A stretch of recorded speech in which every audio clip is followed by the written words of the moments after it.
suffering, innocent children being bombed again, is utterly intolerable. Mr. Speaker, over the weekend we coordinated a response with our allies, as set out in my statement with President Macron and Prime Minister Carney last night.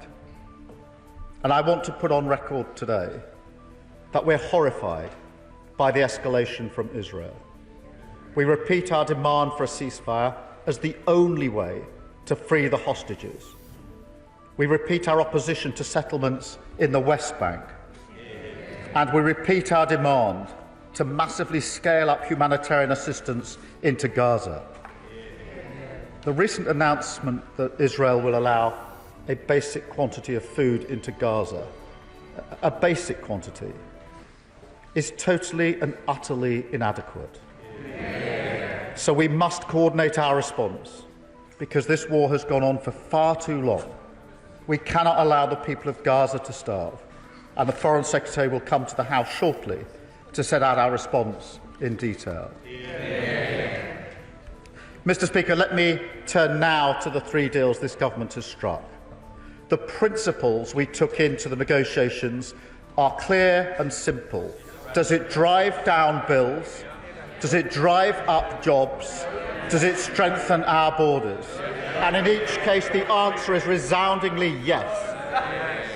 These deals release us from the tired arguments of the past and, as an independent sovereign nation, allow us to seize the opportunities of the future. A clear message sent across the globe that Britain is back on the world stage.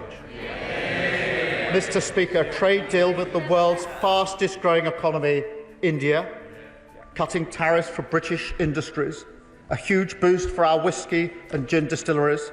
Their only concern now, Mr. Speaker, is whether they can produce enough to sell. And for our car manufacturers, tariffs slashed from over 100% to just 10%, with no concessions on visas. A trade deal with the world's richest economy, the United States, slashing tariffs, saving thousands upon thousands of jobs in car manufacturing in places like JLR, protecting our steel and aluminium exports and safeguarding interests for our hugely important pharmaceutical sector. But, Mr. Speaker, I can already see that when it comes to this hat-trick of deals, it's our new partnership with the EU that they most want to talk about. And, Mr. Speaker, and given their abject failure to strike a deal with India or the US, I can't say I blame them. So let me spell out the benefits of this deal, which gives our country an unprecedented level of access to the EU market. Mr. Speaker, the best access of any nation outside the EU or EFTA. I will start with our security, because when Russian tanks rolled into Ukraine over 3 years ago now, the gauntlet was thrown down, and it's our responsibility to step up. That is what this world demands, and it's what this partnership delivers, strengthening our national security through our new security and defence partnership. Mr. Speaker, that paves the way for British defence firms to access the EU's €150 billion defence fund. That will support British jobs, British wages, British livelihoods. The partnership also increases cooperation on emissions trading, saving UK businesses from having to pay up to £800 million of EU carbon taxes, once again backing British businesses. The deal will drive down bills with increased cooperation on energy, because the agreement negotiated by the party opposite left us with a more expensive way of working with our neighbours, a needless rupture despite our grids being connected by undersea cables. This partnership brings those systems together again, benefiting British bill payers and boosting clean British power in the North Sea. Mr. Speaker, it also strengthens our borders, because again the previous deal left a huge gap, weakened our ability to work together to tackle illegal migration, the ultimate cross-border challenge. This partnership closes that gap, including joint work on returns, preventing channel crossings and working upstream in key source and transit countries, cooperating along the whole migration route to strengthen our hand in the fight against the vile smuggling gangs. It boosts our cooperation on law enforcement, Mr. Speaker, combating terrorism and serious organised crime, with closer operational work with agencies like Europol and better sharing of intelligence and data, including, for the first time, facial imaging. Mr. Speaker, it helps British holidaymakers because they will be able to use e-gates when they travel to Europe, ending those huge queues to passport control. And it delivers for our young people because we're now on a path towards a controlled youth experience scheme with firm caps on numbers and visa controls. A relationship we have with so many countries around the world, some actually even set up by the party opposite. We should be proud to give our young people that opportunity. And, Mr. Speaker, not for the first time, this government has delivered for Britain's steel industry, protecting our steel exports from new EU tariffs, backing our steel sector to the hilt. But last but certainly not least, Mr. Speaker, we have a new SBS deal, as promised in our manifesto, that will cut the price of the weekly shop, more money in the pockets of working people, less red tape for our exporters, no more lorry drivers queuing for 16 hours at the border with rotting food in the bags, no more needless checks, the inevitable consequence of their policies that made it so much harder to trade, even within our own market, between Great Britain and Northern Ireland. And, Mr. Speaker, that means that British goods that have long been off the menu in Europe can regain their true place, including shellfish, hugely important in Cornwall, Devon and Scotland. Because, Mr. Speaker, not only does our deal on fish provide stability, with no increase in the amount that EU vessels can catch in British waters, it also provides a new SPS agreement which slashes costs and red tape for our exports into the European market. We sell 70% of our seafood into that market. It is a huge opportunity which our £360 million investment in British fisheries will now look to export. Mr. Speaker, the reaction to this deal from business has been absolutely clear. Mr. Speaker, I know you're a stickler for time. I don't have time to run through the list of supportive quotes from businesses. But this... Fine. All right. But this new partnership... was great. Well, Mr. Speaker, this new partnership has been backed. This isn't the full list. The Federation of Small Businesses, the CBI, the British Retail Consortium, Asda, Morrison's, Salmon Scotland, the Food and Drink Foundation, the British Chamber of Commerce, Ryanair, Vodafone, producers of meat, foil and poultry, and on it goes. And I wonder whether that long list of businesses coming out to support this deal will temper the reaction of the Leader of the Opposition in her response. But then again, for weeks now, she's been dismissive of the benefits of any trade deal, in defiance, frankly, of her party's history. But it's not just them, it's also the member for Clapton, who's not here, the member for Kingston, who've both shown in their own ways that their parties simply do not get that if your whole approach to our allies is about striking a pose, then you don't get to strike a deal. And, Mr. Speaker, what that means in a world like ours, where deals are ever more the currency of security and justice, is that you don't get to make a difference and you don't get to deliver for Britain. That is what this partnership means.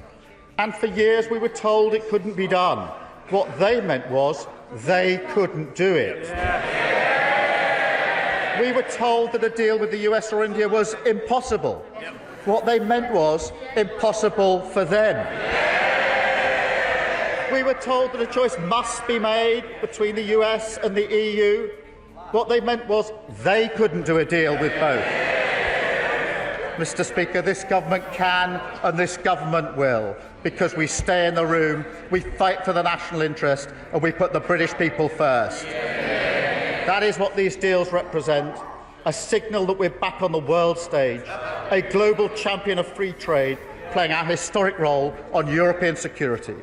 But above all, making deals that put money in the pockets of working people. Because, Mr. Speaker, that is what independent sovereign nations do, and I commend this statement to the House. Leader of the Opposition, Camibero. Mr. Speaker, when Labour negotiates, Britain loses. He talks about a hat trick of deals. They are own goals. In 2020, the Conservatives concluded the Trade and Cooperation Agreement, the largest and most comprehensive free trade agreement in the world. We agreed to come back in 5 years to improve terms. This renegotiation should have been an opportunity to improve terms for our country. The terms are improved for the EU. And the Prime Minister can dress it up as much as he wants, but he has failed. It is bad for bills, it is bad for jobs, and it is bad for borders. This is not a deal made for Britain. This is a deal made for Labour's PR, to show them on the world stage. But it is a stitch-up for our country for their short-term headlines. Let's take the Prime Minister's abject failures one by one. First, on fishing.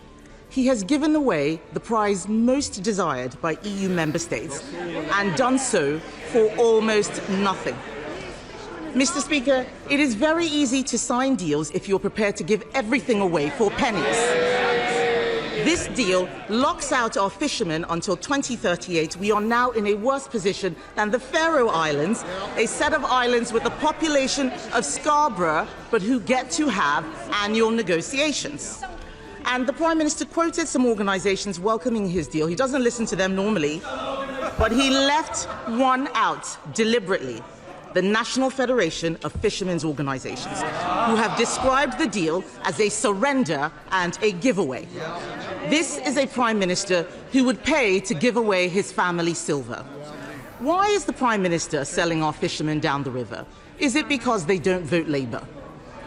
Second, on food and agriculture, the Prime Minister is going to pay the EU, Mr. Speaker, he's going to pay the EU to abide by laws that we have no say on.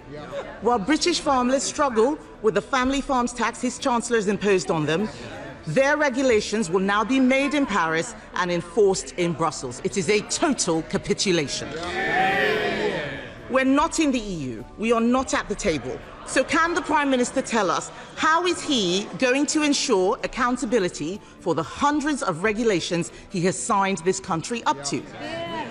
Third, on energy, the Prime Minister has shackled us to the EU's emissions trading scheme. This means the government can no longer cut energy costs without the EU's permission. It will also unravel parts of the India FTA he's just negotiated. This isn't a technicality, it is a betrayal. The House should be in no doubt. This means higher bills, more pain, and less flexibility. Fourth, on his own manifesto promises, the Prime Minister said that we would not rejoin the single market. He promised no new payments, that he would protect British interests. That promise has lasted about as long as his commitment to protect pensioners' winter fuel allowance.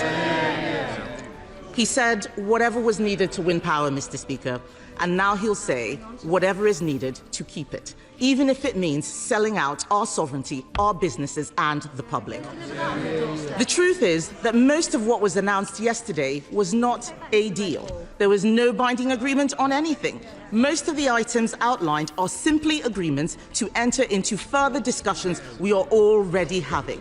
The Prime Minister is boasting that we will now avoid airport queues because we'll get access to EU e-gates. It sounds great, except it isn't true. Some airports already allow it. This deal does not guarantee it anywhere. Each country still has to agree.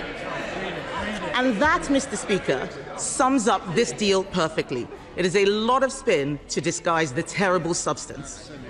Having previously ruled out a youth mobility scheme, the Prime Minister is now desperately trying to hide his latest U-turn by rebranding it as an experience. This is risible.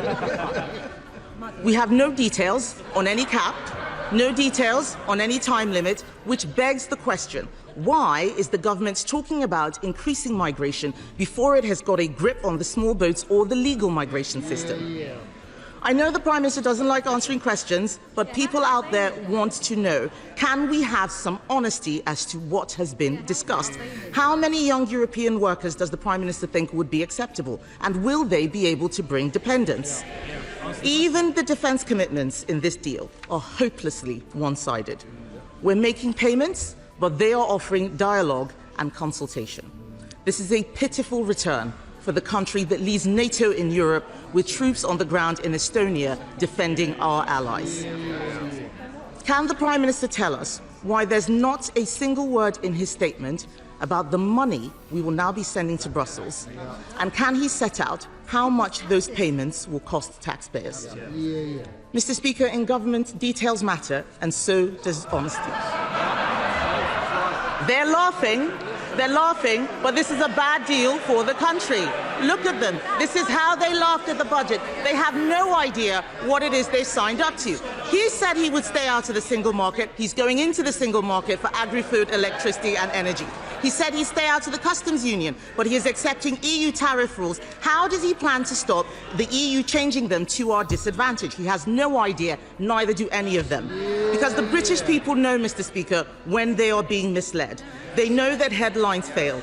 He didn't listen to the CBI on the jobs tax. He didn't listen to the FSB on the family farms tax. This deal has already unravelled. The damage is becoming clear. The political consequences will be huge. And here he is trumpeting his success. And when he stands up in a moment, he'll deflect, he'll dismiss, he'll distract. But we all know the truth. This was a fiction of a speech, a fraud of a deal, a failure of a Prime Minister.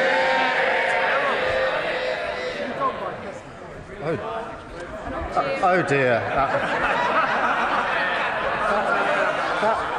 That was just such an unserious response. She says detail matter in government. They matter in opposition as well.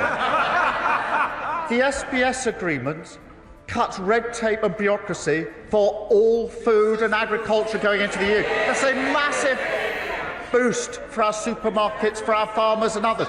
Why is it that all the supermarkets have come out behind this? Because they know how important the SBS agreement is. It's completely in our favour. Huge amount of detail there. The best agreement. On defence and security. Defence and security. Greater operational coordination. And she's against it at a time like that. It opens the gate the EU Defence Procurement Fund of €150 billion. That was a condition of it. It saves, Mr. Speaker, she complains about emissions. I'll tell you how much. Businesses were going to pay £800 million a year in tariffs that they won't now pay. That's why they're coming out in support of it. That's how much. The detail matters. The detail matters. Energy, we're already connected, we're not using that energy connection. Electrical access to the market. On steel, getting rid of the tariffs that will support British steel, and she's against it yet again. E-gates, and she says they're already in existence. This clears the way for e-gates everywhere. That's the huge difference. And if any of them doubt that, they should travel through a border today and see the long queues. And law enforcement, better operational working with Europol, and she's against it. Information sharing on facial mapping, dealing with criminal records, and she's against it. Against everything. She's absolutely unserious. She's also against the India deal, which of course does huge things for trades like whisky, where their only concern is whether they can produce enough. They've been absolutely clear about supporting the India deal, a deal they tried to do, and she now says she's against it. The US deal, which saved thousands upon thousands of jobs in car manufacturing, and JLR. I don't know whether she had the chance to do that trip to JLR, but she really ought to before she responds like that again. The US deal that reduces tariffs on steel so our steel can be sold into America, and she's against it and supports our whisky and gin. Mr. Speaker, she is against every single deal. She's the only ex-Trade Secretary who's against every single deal. This deal has been welcomed broadly because they're good deals. Now let me turn... Oh, Mr. Speaker, you don't get a great long list of endorsements from all of the business associations, all of the companies. It's just they're so unserious that they're lost. They're lost into a descent in the abyss. They used to be a proud party of trading agreements. They have slid off into the abyss. That's where they are. And Mr. Speaker, on fishing, none of the rights negotiated by the party opposite have been removed. None of the rights. No change to access to coastal communities, the same as before. No reduction in the British quota or increase in EU quota, same as before. Reciprocal arrangements, same as before. What is new, Mr. Speaker, is the SPS agreement. For the first time and permanent, they were unable to do this.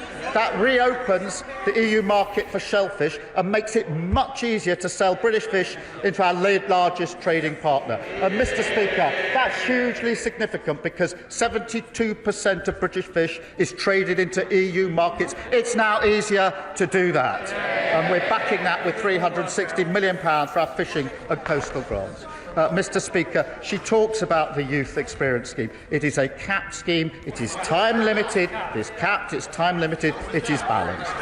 Mr. Speaker, on relation to standards, the truth is this: we are currently aligned in our standards. We just don't get the benefit of it. We want to continue to have high standards, and that's what the British public want, and that's what this deal delivers.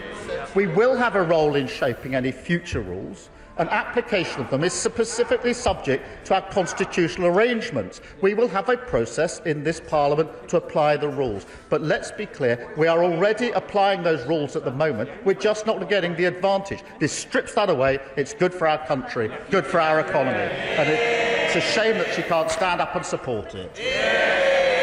Chairman of the Trade and Industry Committee, Liam Burn.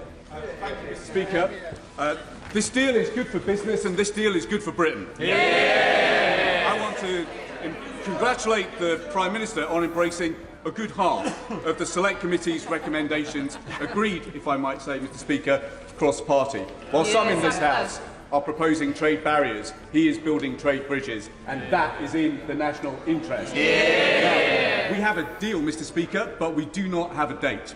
And the OBR can't score the gains, and business can't plan for the benefits, and we can't suspend customs checks in Northern Ireland until we know when the new SPS checks will come into force. So what timetable has the Prime Minister given to his negotiators for when that SPS deal will come into effect? Because business needs certainty, and for that we need clarity. Can I first pick up on his point about cross-party support at the Select Committee? Because there are members of the party opposite who I think are ashamed by the response to the Leader of the Opposition and know very well that these are good deals that should be supported. A number of backbench MPs are already coming out saying actually these deals are good and in the national interest. Mr. Speaker, you know who they are. Mr. Speaker, on the question of pace, let me assure the honourable gentleman we've moved at pace to get the deals, and our instructions to our teams are to move at pace now to implement the deals, and that's what we'll do. We negotiated these in a number of short months. We'll keep moving at the same pace. Leader of the Liberal Democrats, Sir Ed Davey. Thank you, Mr. Speaker. Can I associate myself with the Prime Minister's remarks about the appalling situation in Gaza? And when he's working with our French and Canadian colleagues to put pressure on Netanyahu, will he consider, with the French, having a formal recognition of the state of Palestine? Speaker, coming to the EU reset deal, the Prime Minister will know that we don't think this deal goes far enough to fix our broken relationship with Europe. But there are many parts that we do welcome. We have long been arguing for an agri-food deal to help British farmers export to Europe. We have long argued for a youth mobility scheme to give our young people incredible new opportunities and British businesses, especially in hospitality, a boost. We have long argued for closer alliances on defence in the face of Putin's imperialism and Trump's unpredictability.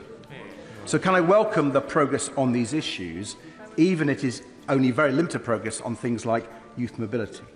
Because, Mr. Speaker, we've all seen the terrible damage caused by the Conservatives' Brexit deal. And hearing the Conservative leader complain today is like listening to a backseat driver who previously crashed the car.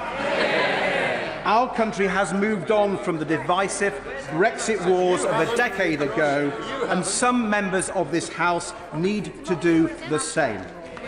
But does the Prime Minister accept that this deal must be only the first step? And we must be far more ambitious in strengthening our economic and security ties with our nearest neighbours. We believe that a bespoke customs union is a key part of that. Not turning back to the past, but forming a new partnership that serves our national interest.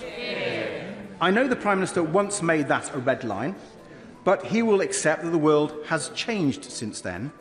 So will he open negotiations on a customs union to get a better deal for Britain? Mr. Speaker, a trade deal to dwarf all other trade deals. Well, Mr. Speaker, on this question of first step, it is intended that this is the beginning of a process to complete on what we've already agreed, but also to have annual summits so that we can take our cooperation and coordination further step by step, and we will do that whilst keeping to the red lines that we had in our manifesto. On the question of the customs union, the problem with his proposal, as I know he knows, is that we've just struck the deal with India, we've just struck a deal with the US. If we now undo that good work, we undo all the benefits of those two deals. And for JLR and car manufacturers, this is the here and now of their jobs at the moment.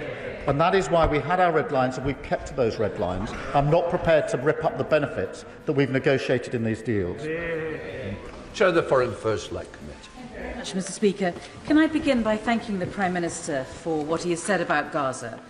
It couldn't be clearer, the message that he's sending to the far-right government of Netanyahu, and it should have the unanimous support of this House. It is essentially, this must stop. Turning to the grown-up EU deal, which comes hard on the heels of the two other trade agreements that have been agreed recently, the government is rightly confident that these deals will be popular and that they will provide great benefits to our country. So can I ask the Prime Minister this? Why not take this opportunity to fix a glaring hole in our democracy and simply put those agreements to the vote? To allow them to be scrutinised by this place, I can assure him they will be passed. Well, Mr. Speaker, as she knows, there's a process for implementing any agreement. All of these will require legislation, and therefore they'll go through the House on that basis. Sir Bernard. Thank you, Mr. Speaker. Can I just point out to the Prime Minister that nothing can undo the fact that 17.5 million people voted leave. And they voted to take back control of our laws and to stop paying money to the EU. And that was a considerably larger vote than the 9.7 million who voted Labour at the last election. And now he is submitting to EU regulations without any control, and he is giving money, starting to pay money back to the European Union. He's giving up control over our laws and restoring payments to the European Union. He will pay a bitter political price for this betrayal. Mr. Speaker, he knows full well that we had a red line about not rejoining the EU, no single market, no customs union, no freedom of movement. We were told it was impossible to negotiate a better deal with the EU with those red lines. We've just done it. We've also showed that we are outside the EU because he will appreciate that having a deal with India and the US is inconsistent with membership of the EU. Could be no better evidence that we're not going back into the EU, nor are these negotiations on that basis. I know he understands that very, very well. I'm surprised at the way he puts his question. As for control of borders, honestly, it went from quadrupling net migration after Brexit to nearly 1 million. That wasn't controlling our borders. It was a complete lack of control on the other side. Mr. Speaker, on the question of payments, I do think it's important to appreciate that we've achieved unprecedented access to EU markets without the budgetary payments of member states. That is an incredible achievement. The only payment of the SPS agreement are administrative costs to support the relevant costs of implementing and administering the scheme. For schemes and payments where it's in our national interest, we will negotiate proportionate contributions, as already happens under the deal negotiated by them, for example, in relation to R&D and into Horizon. He knows all that very well. Dave McHillier, Chair of the Finance Committee. Thank you, Mr. Speaker. Mr. Speaker, I congratulate the Prime Minister on this this achievement on top of 2 great trade deals. This is also important if we're trying to deliver growth in the economy. And could he outline what he thinks the 2 or 3 main gains are in short order to boost the economy so we can build that public spending that we so badly need? Well, Mr. Speaker, the way we've approached it is the question of bringing our bills down, which is why the SPS agreement is so important, protecting and driving up jobs, which is why both the EU, the India and the US agreements are so important, particularly for car manufacturing, but equally for pharmaceuticals, which are protected under our agreement. But, Mr. Speaker, there's a bigger picture here. These are 3 individual trade deals, but what they've done taken together is to show that other countries want to do deals with the UK now in a way that they didn't before. Esther McNair. With youth unemployment higher in Europe, in countries like France, Spain, Portugal and Sweden, I can see why the EU pushed for a youth mobility scheme to help get their youth unemployment figures down. So can the Prime Minister tell the House what impact assessment he has done on his youth scheme for youth unemployment for young Brits, particularly white working class boys who suffer the most? And can he tell the House today the cap he has put on numbers for people coming into the UK? If he can't, this is a bitter betrayal of British youth. Mr. Speaker, this provides young people in the United Kingdom the opportunity to work, to study and to travel in Europe. It is going to be a capped scheme of limited duration and with visas, something, again, everybody said we couldn't negotiate. We have negotiated. And in relation to our question about what we're doing for young people in this country, she should look to the Trailblazer schemes that we set up that are helping young people back into work. Noah Law.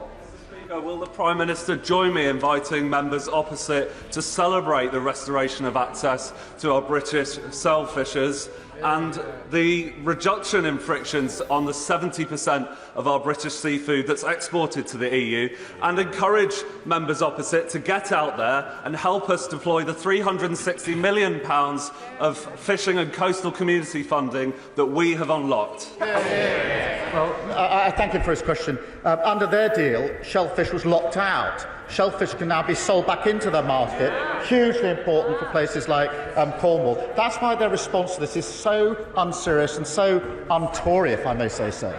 Sir Oldie. Thank you very much, Mr. Speaker. On 6 separate occasions since the beginning of the year, I've asked the Paymaster General about plans for a youth mobility scheme, and every single time he told me that Labour had no plans.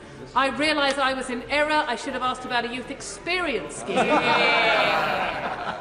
But I'd like to ask the Prime Minister now, does he have a timescale for when such a scheme can be put into operation and start to see the benefits that we on the Liberal Democrat benches know that this can bring to young people here in the UK and across the EU? Well, I thank you for a question. We've moved at pace to get this far. And we now need to move at pace to implement what we agreed yesterday. So we will be doing that. We'll update the House as we do so. Marcia Ricardo. Thank you, Mr. Speaker. Can I begin by congratulating the Prime Minister and colleagues on their success at the summit? The government's hard work has paid off. This is a good deal and a good first step. Businesses will benefit from a reduction in red tape and consumers will see cheaper bills in the long run. The announcement on Youth Experience and Erasmus Plus will be welcome to the many young people in my Battersea constituency. I also welcome the recognition of the value of touring artists, both in the EU and in the UK. I realise the barriers to touring are complex, Prime Minister, but will he actually commit to keep up the hard work in this area so we can begin to reduce and break down those barriers? Well, I thank her for her question. She raises a really important point on touring artists, and we're absolutely committed to getting a better deal for touring artists, and that is part of the ongoing work as we go forward from this summit to the next summit. Stephen Flynn. Thank you, Mr. Speaker. I think the front benches need to calm the jets a wee bit. This is obviously not a surrender, just as it's obviously no substitute for membership of the European Union, nor indeed is it, as the Prime Minister has repeatedly said today, providing unprecedented access to the EU market. That is simply absurd. But what the deal does do is provide for cooperation in respect of carbon storage. So will the Prime Minister build upon that good work by committing his government to provide the financial support necessary to take the ACON project forward in the north east of Scotland. Long over.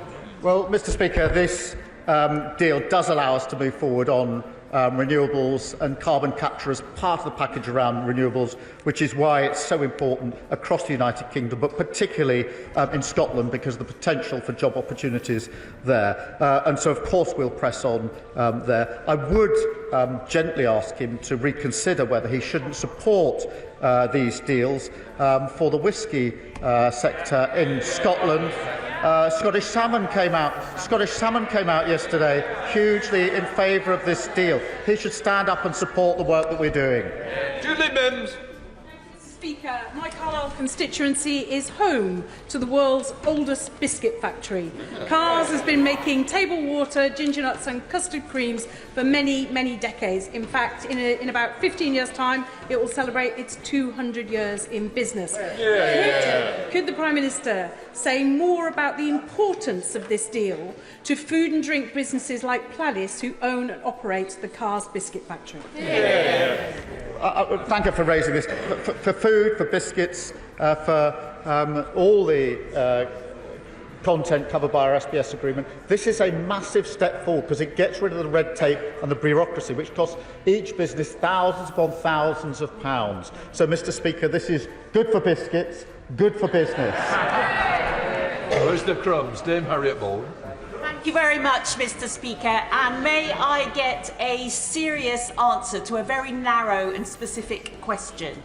We know how much fishing rights the Prime Minister was prepared to give away for how many years in order to accede to the EU demands, but how much UK taxpayers' money is he willing to hand over to the EU to sign up to their protectionist demands?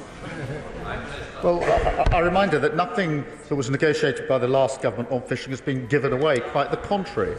In relation to costs, I gave an answer earlier in full, which is we are not paying into the EU budget in the way that EU members do, and that's why this unprecedented access is so important. In relation to schemes and programmes, yes, we will make a proportionate contribution in the same way as happens under the agreement that was negotiated by the party opposite in relation to Horizon and R&D. So it's on the same basis and the same principles that her party, her government as it then was, negotiated in relation to the current arrangements. It's hard to see why, having negotiated those arrangements, they're now suddenly against them. Matthew Patrick. Thank you, Mr Speaker.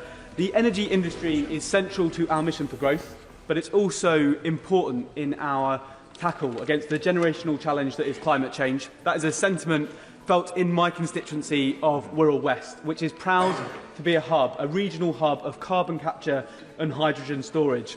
Could the Prime Minister please set out how this deal supports the energy industry so we can pursue the growth, bring down energy bills and tackle climate change? Well, it does so in two ways. Firstly, it makes permanent the energy chapter in the current deal, and then it goes beyond that, Mr Speaker, to allow us to cooperate and coordinate more closely on energy. We do have the ability already for connection on energy. We're now able to take better advantage of it. Gavin Roberts. Mr Speaker, the Prime Minister will recognise that successive governments and successive parliaments have caused unnecessary and at times intolerable damage to our union. So we can recognise the reduction of some checks on some issues. But can he explain to this House why, if the animals and their products that are able to come to Northern Ireland now free of checks are suitable, why is the European Union still intent on banning the very veterinary medicines that those animals take? If standards are the same in the United Kingdom and the European Union, and this Parliament has already decided that the CE markings will be retained, why are products and manufactured goods not part of this arrangement? And will he confirm to this Parliament that it is his intention as Prime Minister to rid Northern Ireland of the Windsor Framework and get rid of the barriers within our union?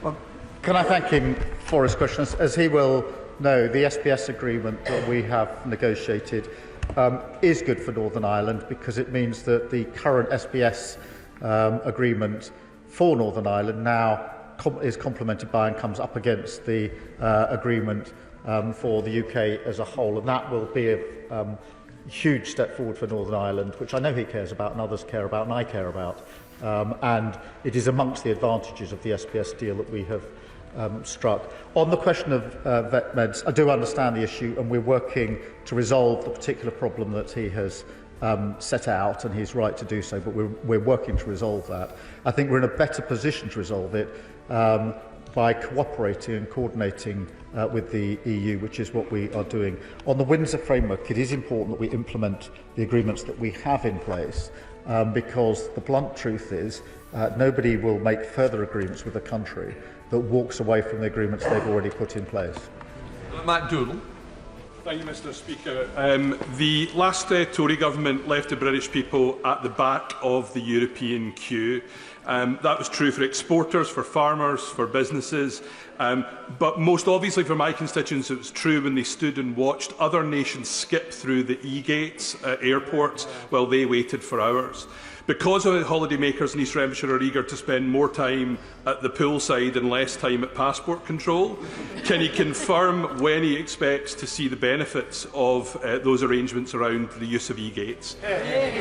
Well, I thank him for his question. The arrangement we got to yesterday with the EU is an absolute clarity that there's no impediment to e-gates, which means that we can now work with member states to get them in place as quickly as possible. And we've already started our work with them to get the e-gates through. We've now cleared the barrier, we're now getting on with it. For very, very years we've had queues because of their bad deals, so pipe down. Art France. Thank you, Mr Speaker. The most pernicious part of this deal is dynamic alignment, by which we become an automatic rule taker from the European Union. Labour have been briefing journalists. We have an opt-out from that. I've read the document in detail. We don't. And besides, the ECJ is the ultimate arbiter in a dispute. It is, so the EU will always win. Why, Prime Minister, when the British people voted peacefully and democratically to leave the European Union, have you surrendered that right and made us a rule taker to the EU once again? I'd forgotten about some of the nonsense that's spouted. Just on the question of how the rules are made, they will go through a parliamentary process in this House. We are already aligned. We are in alignment. We are just not getting the benefit of it. This gives us the benefit, which will be counted in the business jobs and bills that we can deal with this. And in relation to an independent arbiter, there's independent arbitration where there's disputes in this agreement. Look, they all know this. Every trade deal has an arbitration clause to deal with the settlement of disputes. All trade deals have that, including all the trade deals that they have negotiated.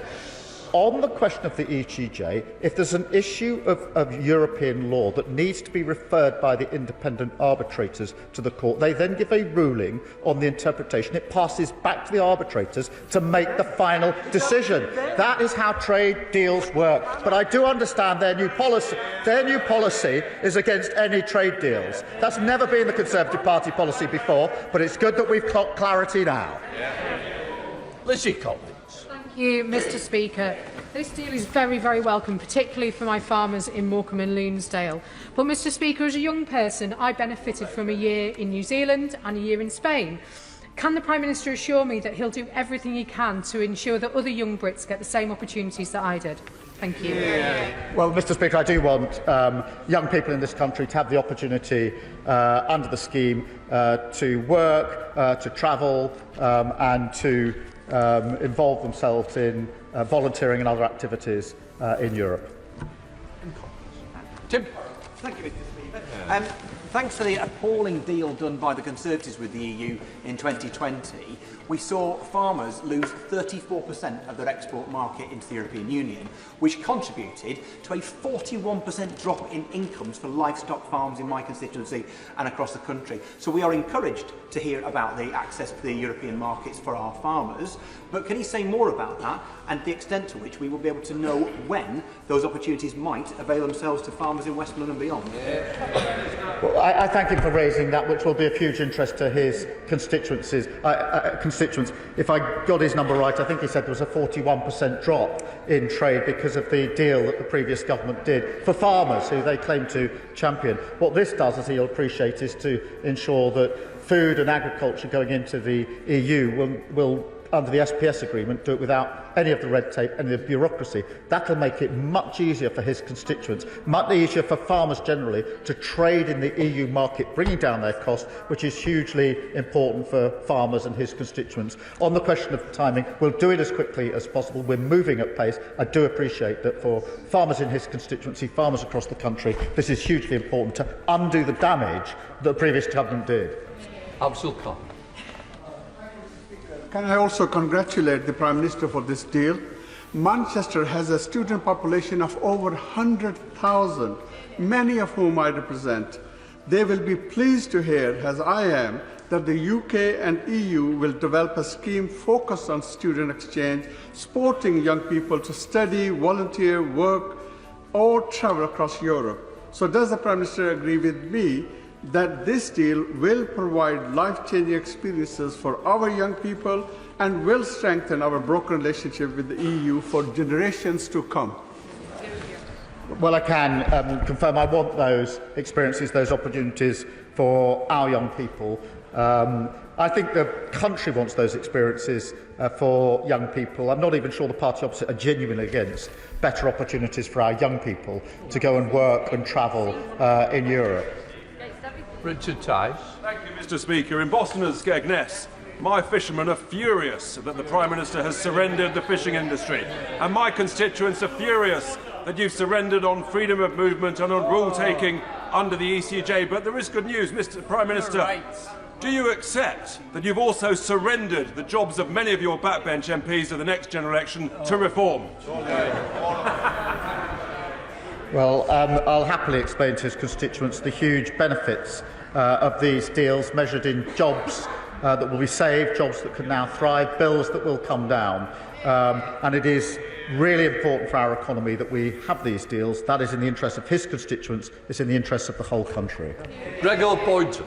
Thank you, Mr. Speaker. When it comes to evaluating the merits of the deal, who would the Prime Minister suggest my Livingston constituents listen to? Should it be the Scottish Chamber of Commerce, the NFU Scotland, or Scottish Salmon, all who have welcomed the deal? Or should they listen to John Swinney, who's lining up with the leader of the decision and the member for Clacton, and a desperate misguided event to try and create a constitutional grievance, a deal for which the Deputy First Minister has called important progress? Well, I was surprised to see the SNP First Minister line up with Reform and the leader of the opposition against a deal which has been welcomed by Scotland Salmon.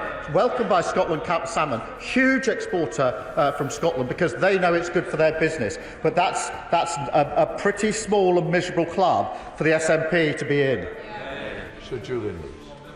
If the Prime Minister is right that our food standards are already in alignment with those of the EU, why could we not have negotiated the deal on the basis of mutual recognition of those standards, as other countries have done, rather than open ourselves up to having to alter our standards in line with whatever the EU may decide to change in the future? That's a very good question he should put to Boris Johnson. Scott Harper. Scott Harper. Thank you, Mr. Speaker. Thank you, Mr. Speaker. I absolutely welcome this deal. It puts us on the map as an outward-looking nation again, and above all, I think the benefits it brings young people in Edinburgh South West are absolutely worth noting. We know also that it's going to bring lower bills for people shopping for food and also people buying energy right across the UK. So based on that, can you really understand why SNP is uniting with Reform and the Conservatives to take this isolationist approach when it comes to international trade? Well, I do think it's really hard to fathom, and I do hope they reconsider their position, because lining up against better trade, better business opportunities for Scotland is not in Scotland's interest. To be lining up with Reform is not a place that I would expect them to be, but that's where they are. Luke Taylor. Thank you, Mr. Speaker. I would like to start by saying I admire the Prime Minister's faith that this may well end the tired arguments of the past, although on the display of today I think we need to end the tired party of the past to my right before that's the case. A generation of young people have missed out on the opportunities offered by the Erasmus scheme due to the disastrous Brexit deal negotiated by the Conservatives. We're encouraged by the words in the deal about the Erasmus scheme, but what's the timescale for offering that opportunity to our young people once again? Well, Mr. Speaker, I should say I don't think the party opposite need any help in retiring from the national stage. They're well on their way. In relation to Erasmus, obviously it's important the way we've negotiated this in relation to the balanced approach we will take. As with other aspects, we do want to move ahead on what we've negotiated as quickly as we can. We've moved at speed to get this far, and the instruction from both sides is to move at speed on the other elements. Philip Rees. Mr. Speaker. Mr. Speaker, I agree with the Leader of the Opposition when she says what matters is whether the terms of the deal have improved for the country and that detail matters. 16,000 firms in this country stopped exporting to Europe under the deal that her government negotiated, and exports dropped a third because the price of her Brexit was paperwork. Under this deal, this government is getting rid of the very much hated export health certificate, which is worth an extra £200 on every single consignment. So this government's deal will help business. Her government's deal hurts business. But can the Prime Minister confirm that as part of reviewing the charges at the border, he will also look at the Tories' hated border operating model so we can really get business moving? Well, Mr. Speaker, she puts her finger on it, because under their deal was huge bureaucracy, huge red tape, huge cost to businesses. The reason businesses have come out to support this in huge numbers is because they know this deal is going to make life better for them, it's going to improve their business opportunities and drive our economy forward. After a blunt. Thank you, Mr. Speaker. I asked the Prime Minister on the 7th of May to reassure the House that he would not hand over hard-won controls over UK fishing waters in backroom deals with Brussels. In reply, he said a better deal can be had. Does he agree that EU access to our waters until 2038 is only a better deal for Brussels and nothing short of a betrayal of British coastal communities? Mr. Speaker, the deal we've struck makes it easier for fishermen to sell into the EU market. 72% of their fish is sold into the EU market. Until we came along with the SPS agreement, which is permanent, they had to put up with the red tape and bureaucracy, the added cost, which the party opposite negotiated with disastrous consequences. This makes it easier for them to sell their fish into the market, which is hugely important to them. And on shellfish, which was banned by the party opposite, the door's open again, they can sell into the market. Hugely important. Mr. Speaker, may I put on the record my thanks to the Prime Minister and the Paymaster General for this landmark first step in the government's reset with the European Union. As the government removes barriers to trade, what further information can the Prime Minister share with the House about how the deal will bring down the cost of living, including for my Bolton West constituents? Well, Mr. Speaker, I would point him to the endorsements from the very many supermarkets yesterday who made precisely that point, which will allow them now to lower the price of goods and food on their shelves. That's good for them and their businesses, it's good for working people, and it massively helps with the cost of living. Liz Supple. These incremental improvements are welcome as we begin to move on from some of the illusions of Brexit, that we had all this and far, far more 10 years ago. The Prime Minister once argued, and we quote, "We should retain the benefits of the single market." Given his recent tendency to dismiss the views of others, what would he say to his younger self? Mr. Speaker, I think last week I was overly rude, and I apologise. I do respect the honourable member. She raises a serious point. We're now outside of the EU. We had red lines in our manifesto on the single market. We've kept those red lines and delivered a very good deal with it. Clive Efford. Mr. Speaker, can I congratulate my right honourable friend on securing this deal? But is the agreement with me that the attitude displayed by the party opposite betrays a fundamental dislike and mistrust of all things European, which makes them totally inadequate for accepting any sort of deal whatsoever with the EU? And can he confirm that no matter where you do an international trade deal, whether it's through WTO rules or with Europe, there is always an arbitration system, whether it's this deal or any other? Mr. Speaker, I thank him for his question. I don't think they're just against all things European, because they say they're against the India deal as well. This is a deal they tried for 8 long years to negotiate. It's deeply embarrassing for them to say that's what they're trying to negotiate, and now they're behind it. They're against the deal with the US, which they said that they wanted to negotiate, which saves thousands upon thousands of jobs. They really go to JLR and tell those workers you're going to reverse that deal, and look at the expressions on their faces. It is further evidence of the decline of the Tory party away from free trade. I never thought I'd see that, but we're seeing it now under this leader of the opposition. He's absolutely right about arbitration clauses. They're there in every trade deal that's ever been struck. Sir Roger again. Thank you, Mr. Speaker. I don't want to be dog in the manger, but the Prime Minister's statement appears to me to be very strong on self-congratulation and very short on detail. Now, I know he doesn't like answering detailed questions, but the response that he gave to my right honourable friend, the member for the New Forest, was quite simply unacceptable. When will this be signed off in a form that this House will be able to debate properly and vote upon? Well, the detail is set out of the agreement we reached yesterday in a document which was released during the course of yesterday, and if he hasn't had the chance to see that, I'll make sure he does. On the detailed text that follows, obviously that needs to be drafted in legal form so that everybody can see it. Of course, we can debate it and scrutinise it, and of course none of this can go through without legislation, so he will have that opportunity. It's quite right that he presses for it. Joanna Baxter.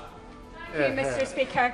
The new UK-EU agreement is a welcome and pragmatic step towards rebuilding a strong trading relationship with our closest economic partner. This deal will help reduce costs, reduce red tape and make it easier for Scottish businesses to compete and grow across European markets. These are not my words, Mr. Speaker. They're the words of the Chief Executive of the Scottish Chambers of Commerce. So does the Prime Minister agree with me that when Labour negotiates, business and customers in my constituency of Paisley and Renfrewshire South benefit? Well, she's absolutely right, and there's reasons why the Chamber of Commerce in Scotland are coming out in support of this deal, is because they recognise the huge benefits of it, and it's very important in Scotland we do everything we can for working people and for businesses, and that is what we're delivering. Ellie Chance. Thank you, Mr. Speaker. On behalf of the Green Party, I broadly welcome the progress that was made at the summit yesterday. It's not quite the step change that we need, but it is a step forward towards the closest possible relationships with our closest neighbours that we continue to champion, although I would gently point out that it's hardly unprecedented because, of course, up until we left the EU, we had a much better relationship. Can I ask the Prime Minister, though, given that free movement of people in addition to goods, services and capital is such an important component of growth and also of building good relationships, why is he being so timid on the youth mobility scheme, given the huge benefits that this would offer to our young people and our country as a whole? Good question. Mr. Speaker, we had a clear red line in our manifesto on freedom of movement. We did that because we had a referendum, and the heart of that referendum, and one of the key issues, was freedom of movement. Everybody made their case, and the country voted to leave. We respect that, and that's why we put the red line in. What we've now negotiated is a scheme that doesn't cross our red lines, but is good for young people, both here and in Europe. Mr. Speaker, I'd like to turn to the cooperation aspect of this agreement, which I congratulate the Prime Minister for. When I was an international liaison prosecutor, my colleagues and I in the CPS, in Eurojust, in Europol, were relieved when the trade and cooperation agreement was finally agreed. Does the Prime Minister agree with me that this new deal enhances and improves our ability to tackle cross-border crime, serious and organised crime, and to keep the people of the UK safe? Well, can I thank her for her previous work? And one of the important things I was able to do when I was Chief Prosecutor was play our part in Eurojust. Mr. Speaker, Madam Deputy Speaker, I apologise. Before we left the EU, we could play our full part in Eurojust. That meant we shared evidence, we shared strategy, arrest arrangements, and issues about where a case would be prosecuted. What we want to do is to ensure that we improve law enforcement by making sure that wherever we can cooperate better with Europe. That wasn't possible under the deal that the party opposite negotiated. I want to make sure that we have better cooperation on criminal justice issues. Callum Miller. The previous deal that was done by the Conservatives tied up many businesses in red tape, so I warmly welcome the progress on SPS. But advanced manufacturers in my constituency are part of integrated supply chains with the EU, and they are still tied up in red tape. In light of the further summits that will be held, can the Prime Minister outline what this government will do to reduce that red tape and allow them to grow jobs in my constituency? Well, I thank him. On SPS, obviously, we've taken that step, the red tape goes, but we do want to reduce trade barriers wherever we can, both with the EU and anywhere else, frankly, because at a time when we're moving into a new era on trade and the economy, we certainly are, we need to reduce trade barriers across the country for the reasons that we set out. Liam Conlon. Thank you, Madam Deputy Speaker. I thank the Prime Minister for his work on this deal, which takes important steps in resetting our relationship with the EU. Alongside lowering trade barriers, many of my younger constituents in Beckham and Penge will be excited by the prospect of a youth experience scheme.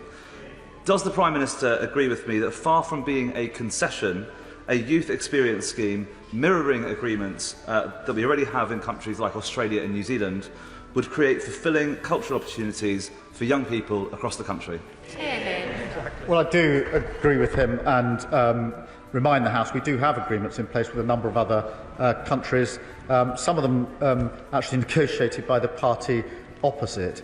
I find it hard to believe anybody in this House genuinely thinks that we want to make it harder for our young people to work and study and travel in Europe.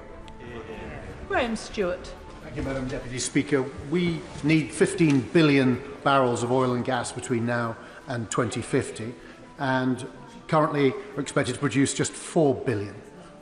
New licences would support tens of thousands of jobs in this country, tens of billions of tax revenue. Can the Prime Minister assure the House that the agreement on alignment on climate policies does not stand in the way of common sense restoration of new licences in the North Sea so that we can produce the oil and gas we must consume in this country? Well, Mr. Speaker, on the question of licences, we have been clear about honouring new licences, and there's nothing in this deal that cuts across what we've said previously in relation to licences. Sheehan Wara. Thank you, Madam Deputy Speaker. A trade deal with the world's fastest growing economy, which the party opposite failed to achieve. A trade deal with the world's richest economy, which the party opposite failed to achieve. A trade deal with the world's biggest trading bloc, which the Tories in Reform would tear up despite the enormous benefits for British businesses, consumers and tourists. Would the Prime Minister agree with me that all this, plus financial stability, investment in key public services and our national security and infrastructure, that makes the UK the best place to start and grow a business in the world? And further, would he agree that given our fantastic quality of living, our great universities and skilled and passionate people, the North East should be the destination of choice for such investment? I think she's right that the 3 trade deals taken together do indicate that other countries want to negotiate and deal with the UK because they can see the path that we are on, and that is good and should be welcomed because there are huge benefits of it. And of course the North East and her constituents should benefit under all 3 of these deals. Chris Law. Speaker, the people of Scotland overwhelmingly voted to remain in the European Union in 2016 and overwhelmingly support rejoining it today. Perhaps you may want to listen. A fact that's been continuously ignored by successive UK governments. The limited measures announced do not come anywhere near to repairing the hammer blow that Brexit will continue to inflict on our public finances. Indeed, Madam Deputy Speaker, UK Government's own figures show the cost of Brexit is 20 times greater, or 4% of GDP, compared with this deal. So does the Prime Minister recognise that by continuing to pursue this disastrous Brexit policy, he's demonstrating that Westminster governments will never work in the interests of Scotland? I find it impossible to follow his reasoning. He thinks that we should be in the EU. He thinks we should be in the EU. That was voted on, but he's entitled to his position. But he's against a closer relationship. I don't understand why the SNP is against this deal. This is a closer relationship. There's a complete contradiction in the argument that he is making. And it's completely out of kilter with Scottish businesses who are welcoming what we achieve tomorrow. And on behalf of Scotland, they should be welcoming it. Conor Naismith.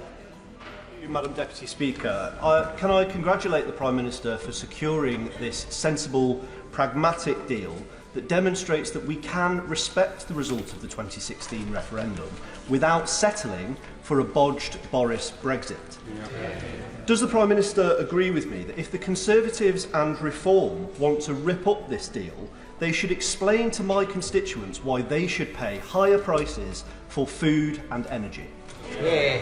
Well, I completely agree with him. They should go around the country and explain to constituents why they should pay higher prices. I think they'll get a pretty universal response.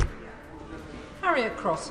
Thank you, Madam Deputy Speaker. Our fishermen had been promised, and the EU had agreed, that annual access agreements would be reverted to from 2026. But seemingly, at the 11th hour, the Prime Minister abandoned our fishing communities, our fishing fleets, and control of our seas by handing not 3, not 4 or 5, but 12-year of multi-annual agreements of access to the EU. He sold out our fishermen to meet his self-imposed deadline for announcing the agreement. He has shown that he won't stand strong for UK fishermen, so can he confirm that it will be Parliament who have the final say on the Fisheries deal, and it won't be ratified elsewhere by unelected officials in Whitehall or Brussels? Well, Mr. Speaker, the simple fact of the matter is, under the agreement that they struck, it was much more difficult for fishermen to sell into the European market. We are making it much easier. That's 72% of their stock. Shellfish can be sold back into the market again, and we've set up a fund for our fishing communities. The alternative, which was to come off the current agreement, then negotiate every year with no certainty at all, is not good for anyone. Joe White. Thank you, Madam Deputy Speaker. I want to welcome and congratulate the Prime Minister for this deal, which will benefit so many of my constituents. And this is exactly what businesses in my constituency asked for when they sent me to Parliament.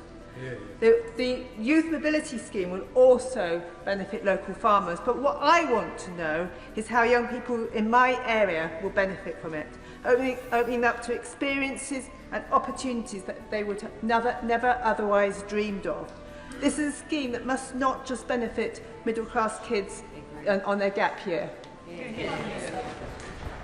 I completely agree with her wholeheartedly. This has to benefit all of our young people, and we'll make sure that it does, whether that's work or travel or study, because it is a really important opportunity for young people that we would want to provide to them and to help them then to take advantage of. Dr. Andrew Murison. How will Britain's head start in gene editing technology be impacted by the rule-taking reversionary measures that the Prime Minister has announced? Mr. Speaker, that is an issue that we are discussing and engaging on, because it's an important issue, as he well knows. Peter Swallow. Thank you, Madam Deputy Speaker. Morrison's have said this deal will ease pressure on food prices. Asda has said it has the potential to significantly reduce costs and bureaucracy, and the British Retail Consortium has said it will help keep costs down. So does the Prime Minister agree with their assessment that this deal will help families in Bracknell Forest and across the country facing a high cost of living? I think this will massively help his constituents because it will bring down costs. Morrison's isn't the only supermarket that's come out in support of this agreement. Pretty well all the supermarkets have come out openly supporting this agreement, and there's a reason for that, because it will bring the prices on their shelves down. That is good for working people across the country. Caroline Bowden. Deputy Speaker. I welcome the SPS part of the agreement that was signed yesterday, as I'm sure all the farmers of South Devon will, and those who are exporting fish and shellfish from Brixham. Now, the Prime Minister may not know the answer to this question, but perhaps one of his ministers will. Could I ask whether bivalve molluscs that are fished in Grade B water will be included in this SPS agreement, which is very important for one of my major exporters? Thank you. Look, I mean, she raises a really important issue. I'm not going to pretend I've got the answer in my back pocket, but what I will do is make sure that she gets the proper answer to her question that is detailed, that she can then make use of with her constituents.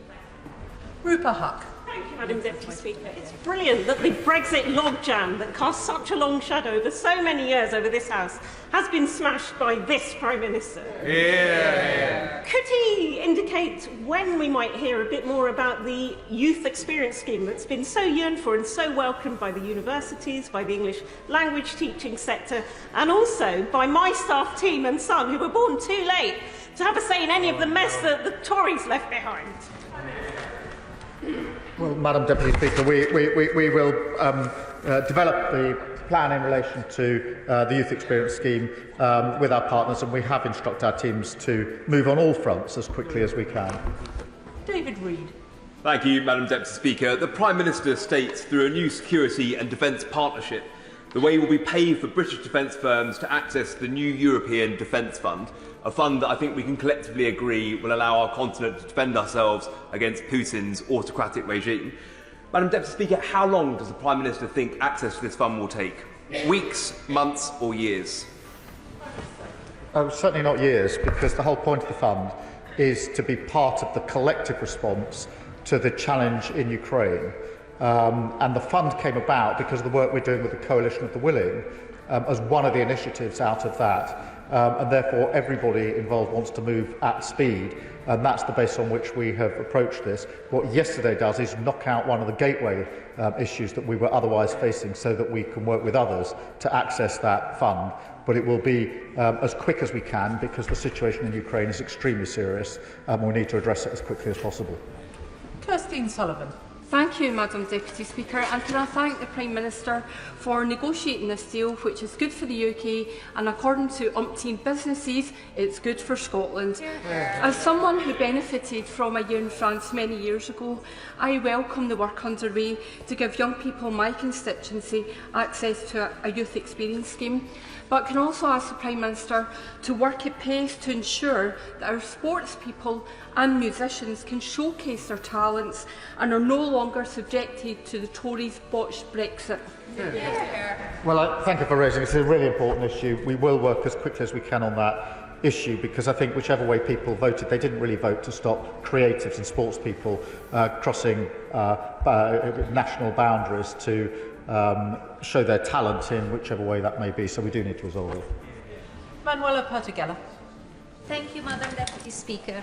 The impact of the Creative Europe programme between 2014 and 2019 on the UK arts, film, publishing and other creative sectors was hugely beneficial, not just for practitioners and organisations, but also for the country as a whole. Will the government look into the possibility of participating again to this creative programme to further boost the economic potential of our creative industries?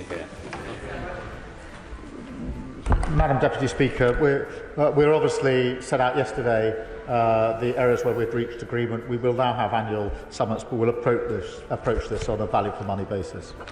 Luke Charters. Deputy Speaker, can I congratulate the PM and the Paymaster General on this deal, which makes York Outer better off, and in particular the agreement on e-gates, a deal which the party opposite could never achieve. So will the government prioritise e-gates talks with member states in popular holiday destinations like Spain, Portugal and France to ease summer travel chaos for sun-seeking Brits? Yes, we will, and we already are, because it's important that we now get on with this as quickly as we can. Ben Obsijekti. Speaker. Ursula von der Leyen yesterday said a second step of further negotiations would be required before British firms would be eligible to compete for joint procurements aligned to the Security Action for Europe Fund. The Prime Minister spoke warmly about the positive industry response, but the CEO of the ADS Group has said it was somewhat underwhelming in the lack of detail.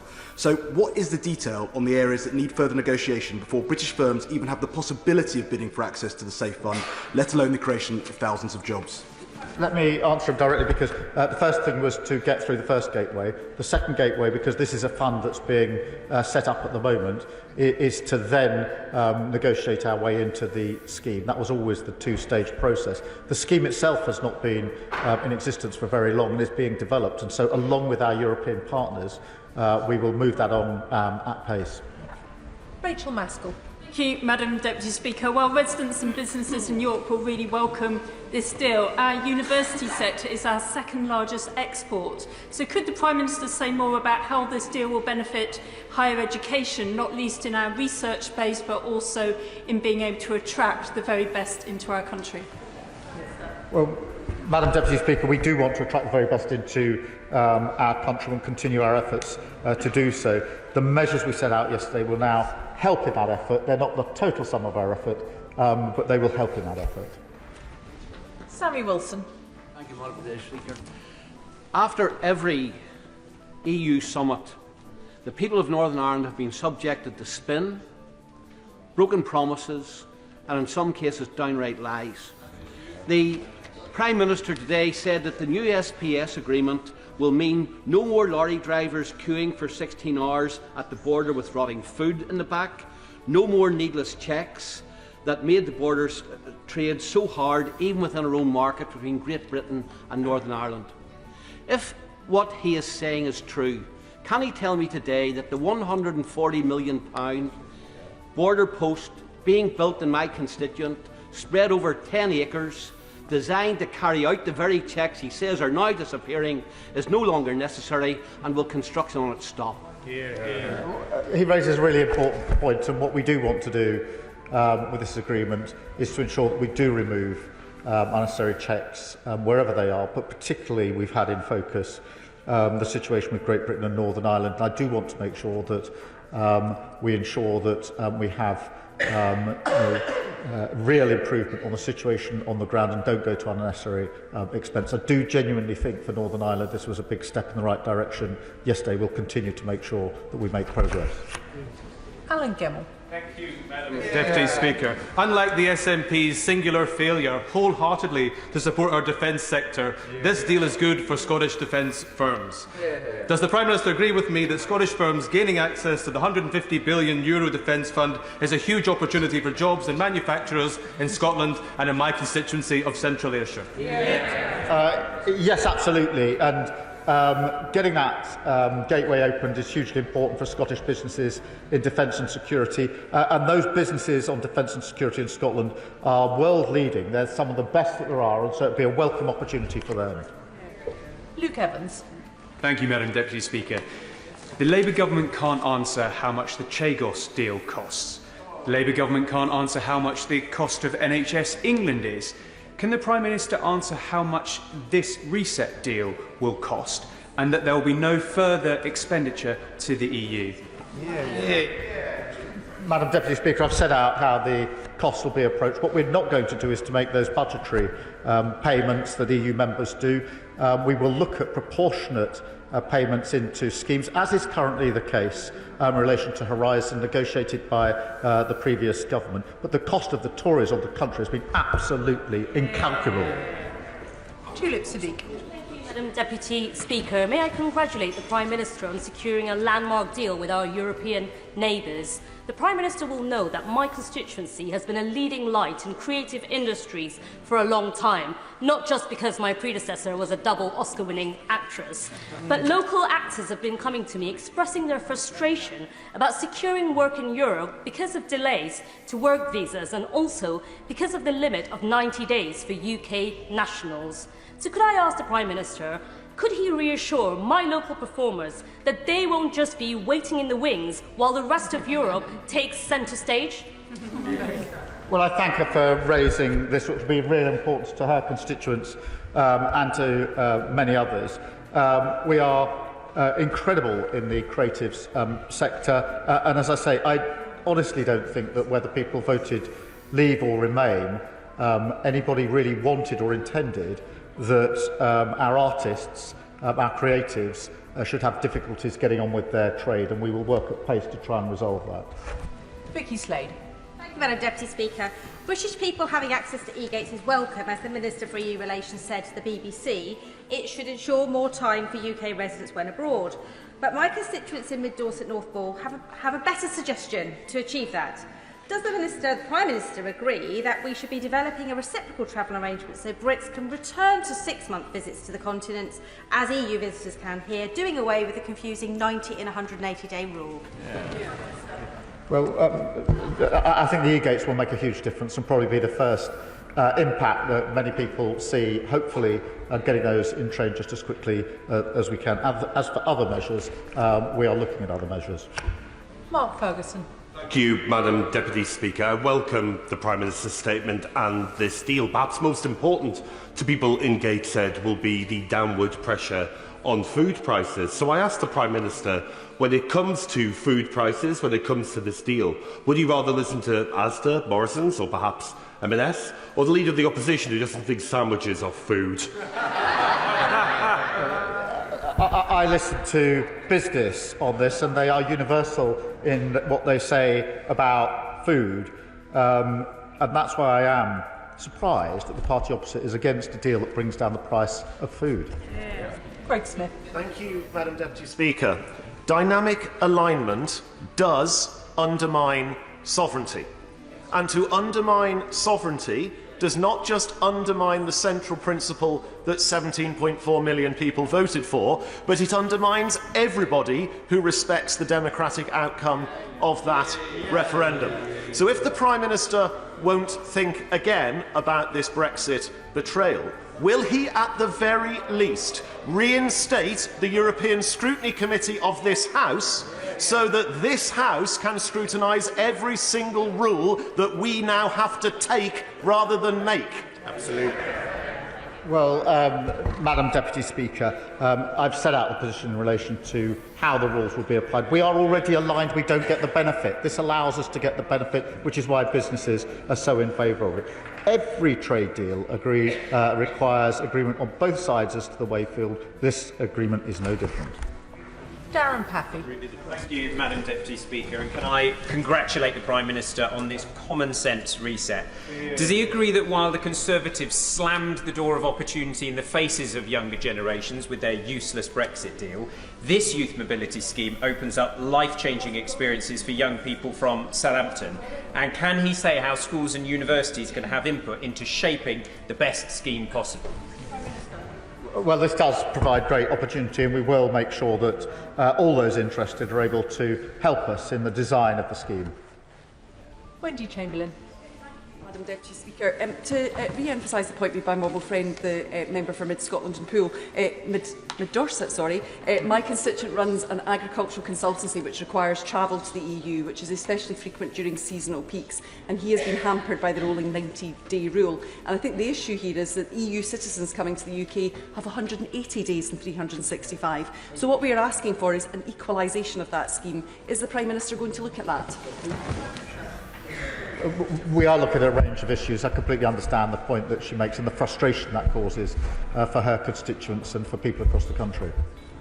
Sarah Coombs. Thank you, Madam Deputy Speaker. I spent this morning with British metal manufacturing businesses, which are so important in my constituency of West Bromwich and across the West Midlands. Like so many other sectors, this industry welcomes this deal, particularly the emissions trading scheme linkage and the steel safeguarding, which will boost jobs, boost trade and cut red tape. Can the Prime Minister agree with me that this deal firmly backs UK manufacturing and metal industries, and will he continue to bang the drum for them here and around the world? Well, I can firmly agree with her, and it's not just this deal, because it goes with the India deal and it goes with the US deal, where we've made real progress when it comes to our exports. Peter Bedford. Madam Deputy Speaker, given that my constituents in Mid-Leicestershire overwhelmingly voted to take back control of their borders at the 2016 referendum, what safeguards specifically is he putting in place to ensure that his youth experience scheme isn't open borders by the back door? Otherwise, it'll be seen by my constituents as yet another Brexit betrayal. Yeah. Well, the scheme will be time limited, it will be visa-led, and it will be capped. And that is a good scheme for young people in this country to go into Europe, but it will have those features which we negotiated because we had a red line about freedom of movement. Josh Fenton-Glynn. Deputy Speaker, Calder Valley is home to many of this kind of SMEs that simply stopped trading with Europe because of the disastrous deal from the benches opposite. Can the Prime Minister assure me that he won't just stop here, but he will continue to work to open more of our borders to more of our businesses? He raised a really important point, and the Federation of Small Businesses have come out strongly in favour of this deal for that very reason, because they know the impact it will have on small and medium-sized businesses. Danny Chambers. Madam Deputy Speaker, I thank the Prime Minister for the statement today. It's certainly a step in the right direction, and closer ties of Europe's got to be good for businesses and farming. I would like to ask the Prime Minister specifically about medicine supplies and shortages.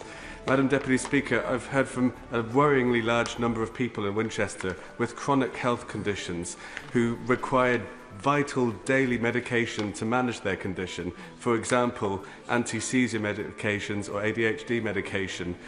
Will the Prime Minister commit to removing medicine supply barriers with Europe and also commit to delivering an EU medicines agency agreement to ensure we can free up these supplies? He'll have seen how far we got yesterday, but obviously we want to move forward from there. We'll look at a range of other issues. I can't make any promise or commitment here, it'd be wrong to do so, but where there are frustrations, we want to unblock frustrations. Common sense drives this. Gordon McKee. Thank you, Madam Deputy Speaker. A deal with India, the United States, and now this government is repairing our relationship with Europe. That is something that I and thousands of my constituents will welcome. So can I congratulate the Prime Minister and ask him to go as fast as we can in securing the finalisation of the scheme to allow our young people to live, work and study in Europe? Well, I endorse his comments, and we will go at pace to move on the commitments we made yesterday. Dr Caroline Johnson. Thank you, Madam Deputy Speaker. Madam Deputy Speaker, some of the free trade deals that we already have require us to have autonomy over our regulation. The Prime Minister has said today we will not be a rule taker because we can discuss the rules in this place. But discussion is not the same as control. Can he confirm he has not ceded control to disapply or diverge from regulations in Europe? She will see from the agreement text that this is subject to our constitutional arrangements, and in the application of the rules, it is the application in this House that matters. Claire Hughes. Thank you, Madam Deputy Speaker. Can I also put on record my thanks to everyone who's worked so hard to get this hat-trick of deals across the line. The EU is Wales's biggest trading partner. Over 90% of Welsh lambs exported goes to the EU. So would the Prime Minister agree with me that this landmark agreement is brilliant news for food and drink producers in Wales, not least mussel producers and farmers in my constituency of Bangor Aberconwy?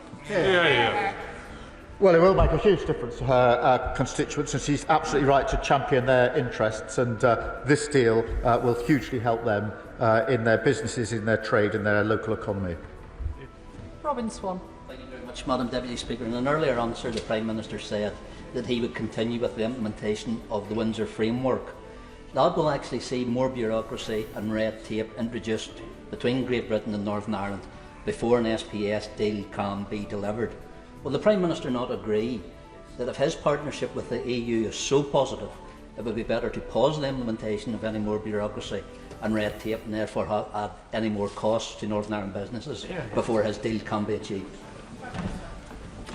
I don't think we should pause the implementation of deals that we've already got. I do agree with the underlying sentiment that we should be doing everything we can through this deal and further steps to ensure that trade between Great Britain and Northern Ireland is the same for across the rest of the United Kingdom. Jessica Toll. Thank you, Madam Deputy Speaker. As the proud owner of 2 English bulldogs, can I welcome the reintroduction of pet passports? Not only will this make it easier for us to travel to Europe with Clive and Bertie, but it will also bring down the cost massively. And this isn't the only part of the deal that will bring bills down for British consumers. So can the Prime Minister tell us how my constituents in Bournemouth West will benefit from this deal? There we are, an hour and a half, and we didn't get to pet passports yet. But I'm really glad we did, because obviously this is an advance for pet passports, along with the very many other advances that will progress as soon as possible. I assume the party opposite against pet passport progress as well. Sarah Pochin. Thank you, Madam Deputy Speaker. Will the Prime Minister admit to the British people that this deal takes this country back under the jurisdiction of the European Court of Justice, which is now able once again to overrule our courts, surrendering our judicial sovereignty? No, I mean, that's just wrong under the agreement. There's an independent arbitration. It's the same. It's the same as the Windsor Framework, which you negotiated.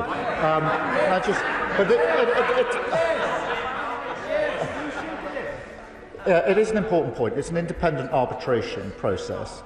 There's the same process for pretty well every trade deal that's struck, not just by us and other countries, but most other countries. In this particular case, if the independent arbitration needs reference on a point of law, it's referred to the ECJ, which then refers it back to the independent arbitrator to make a decision. So that's how it operates.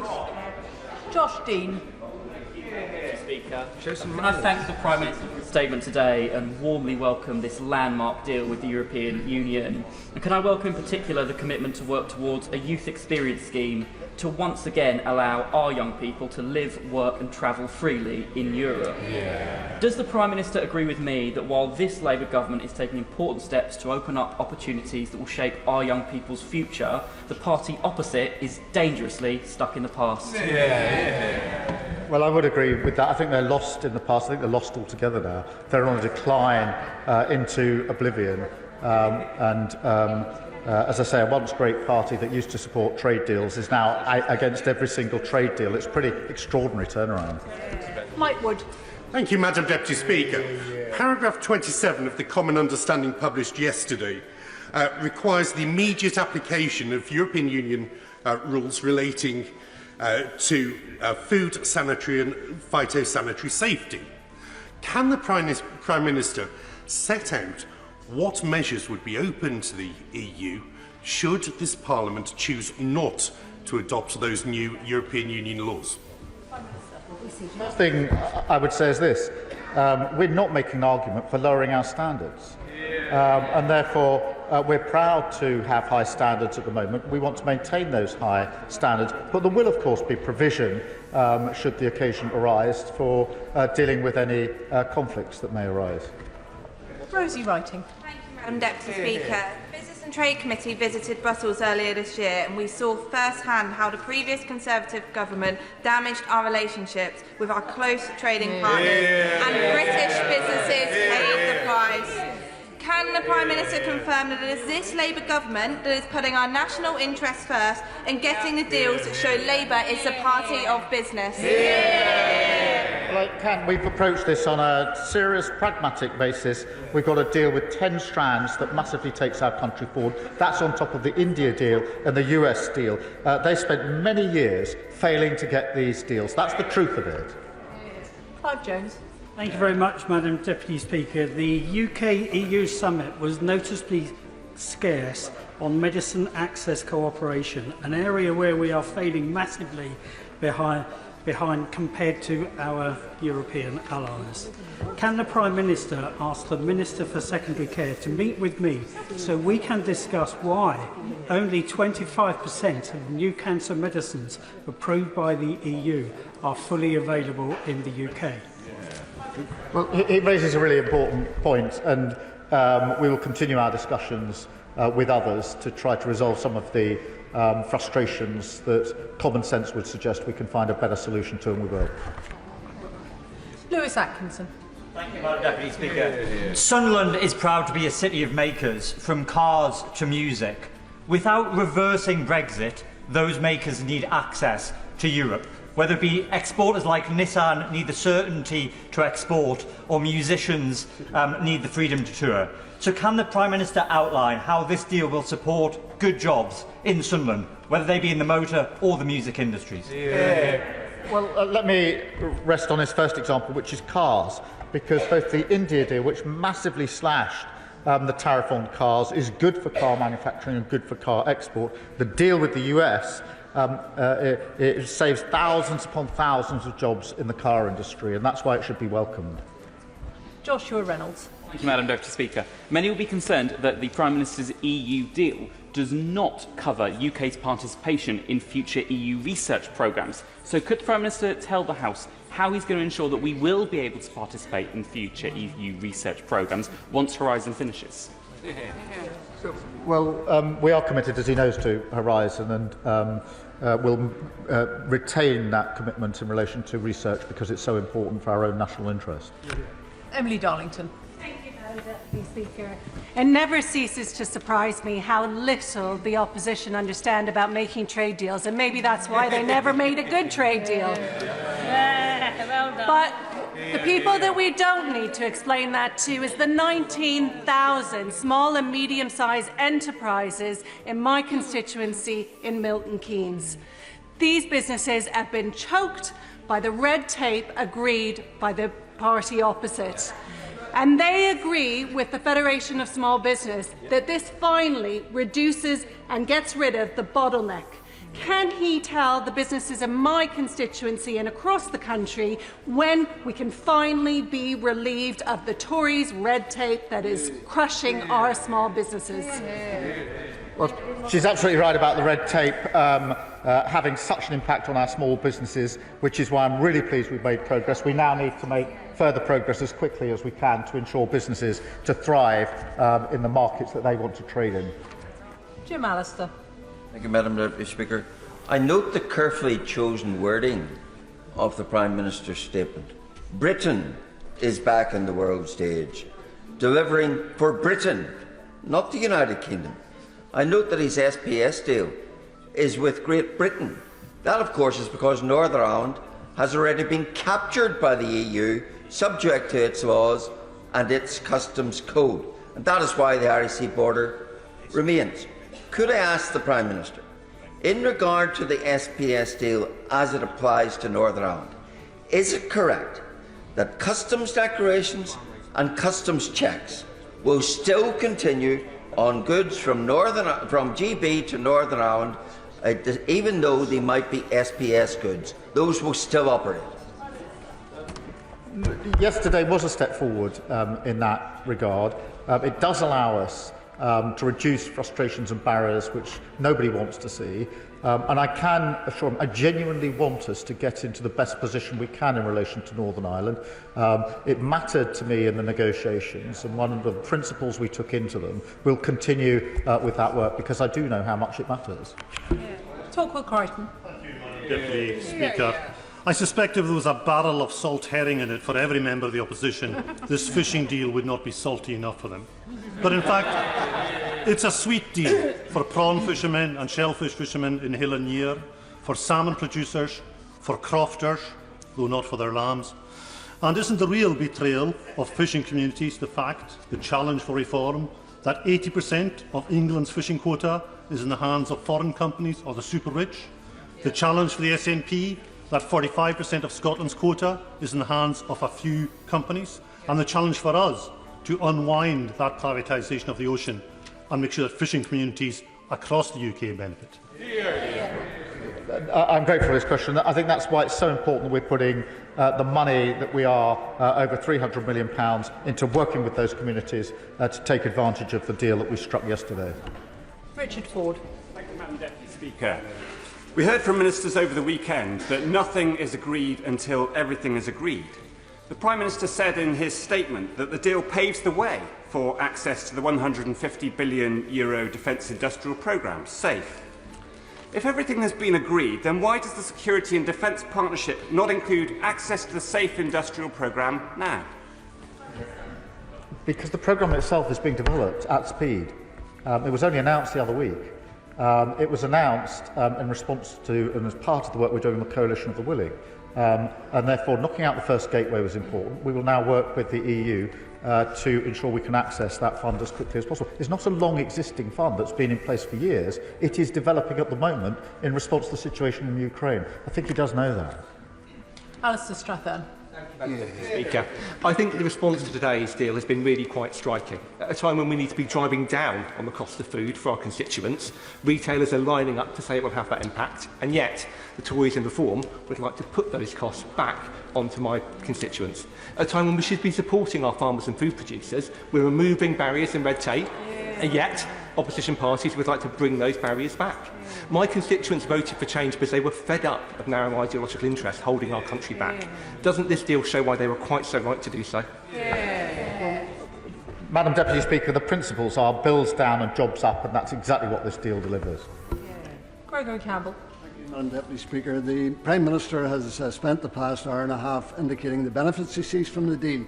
Does he agree with me, and does he recognise that one of the potentially toxic side effects of the deal is that there will be those on the left of UK politics who will see this as the first step towards rowing back on the vote of the people 9 years ago, while on the right of UK politics they will see a determination to stop them, and therefore rather than bring people together, it potentially could cause a toxic division?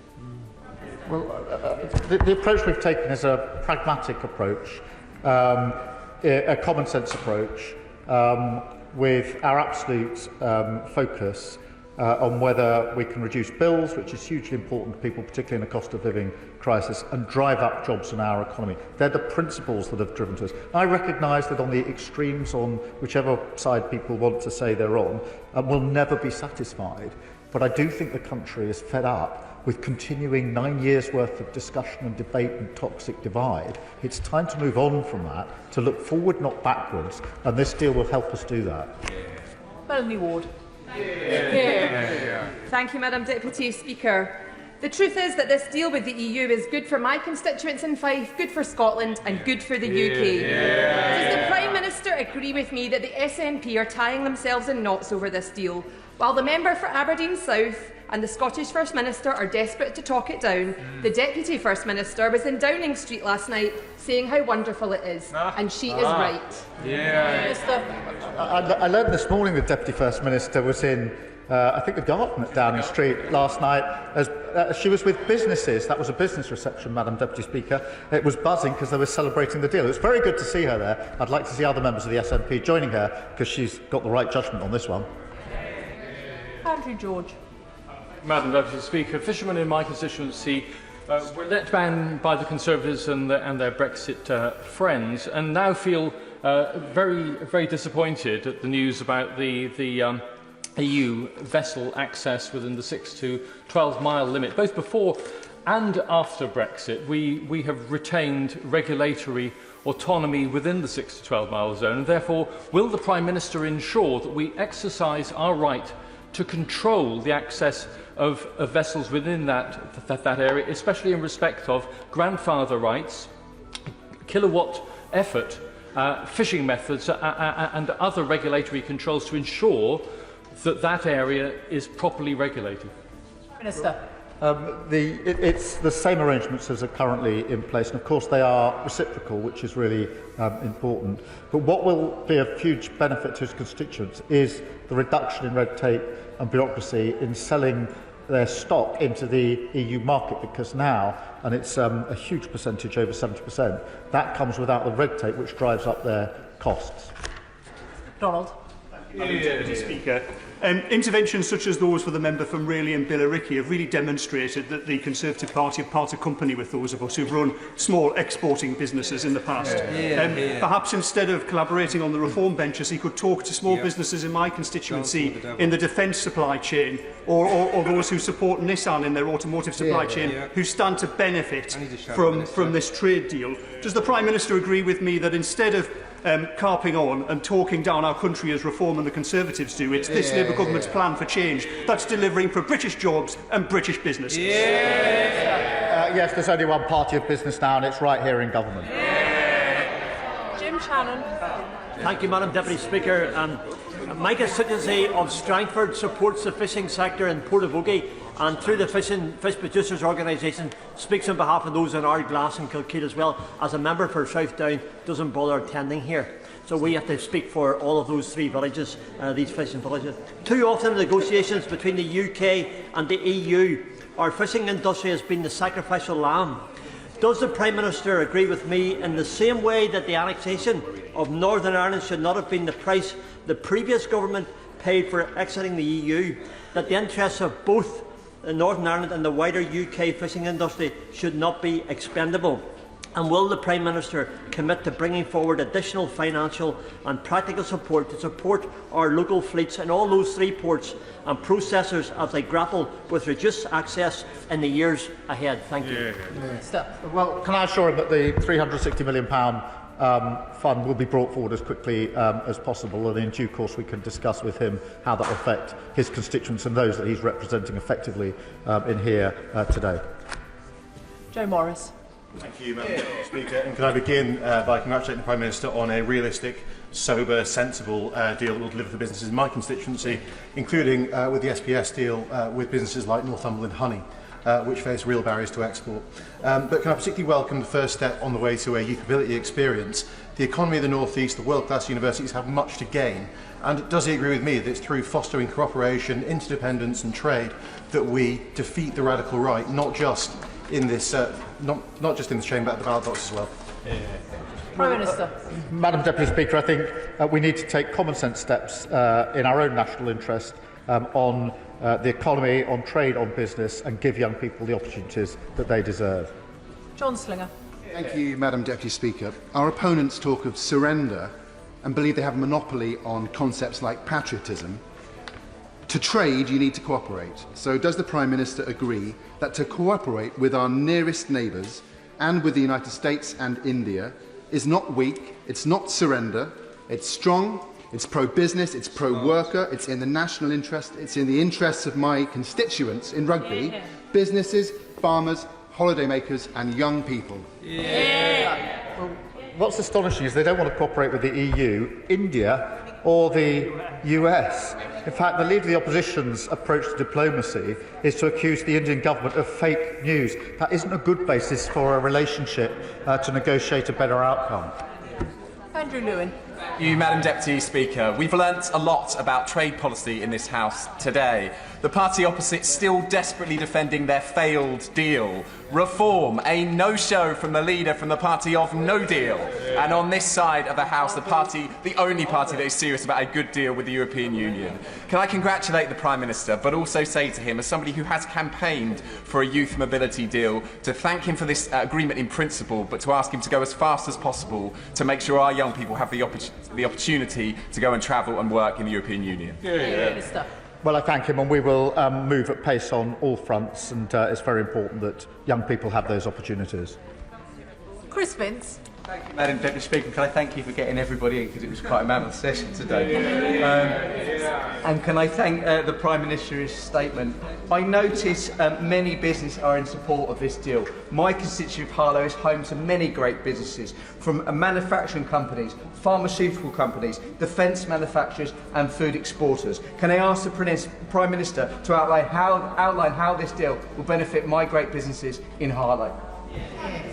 Because it massively reduces bureaucracy and red tape, making it easier for them to do business, opens up opportunities of defence and security, and that's why it's been so welcomed by the business community. On a point of order. Point of order, Mark Francois. Thank you, Madam Deputy Speaker. I regret that in an earlier exchange, the Prime Minister, who is still in his place, may inadvertently have misled the House. The point of contention is the arbitration mechanism on an SPS deal, on dynamic alignment. This is what the text literally says. The SPS agreement should be subject to a dispute resolution mechanism with an independent arbitration panel that ensures the Court of Justice of the European Union is the ultimate authority for all questions of European Union law, which of course this is. So when the Prime Minister said the court goes back to the arbitration panel, they do that to convey their binding decision. So he's guilty of sophistry at best and potentially something worse. Can I thank the honourable gentleman for his point of order, which he will know was not a point of order and not a matter for the chair, but he has put it on the record. The Prime Minister. I won't descend into silly language like he did, but this is an important point. He and I get on, and I don't think his dissent... Well, it was his language, not mine. But this is an important point. There's an independent arbitration, as there is for all this, where an issue, and that can settle most issues, as it does, where an issue of European law arises, which won't be the case in all cases, that there's a point... Order. I think right honourable members have had the opportunity to get their points on the record. We've had in excess of an hour and a half of the statement from the Prime Minister. I think we should move on to the next business and allow the front benches to swap over.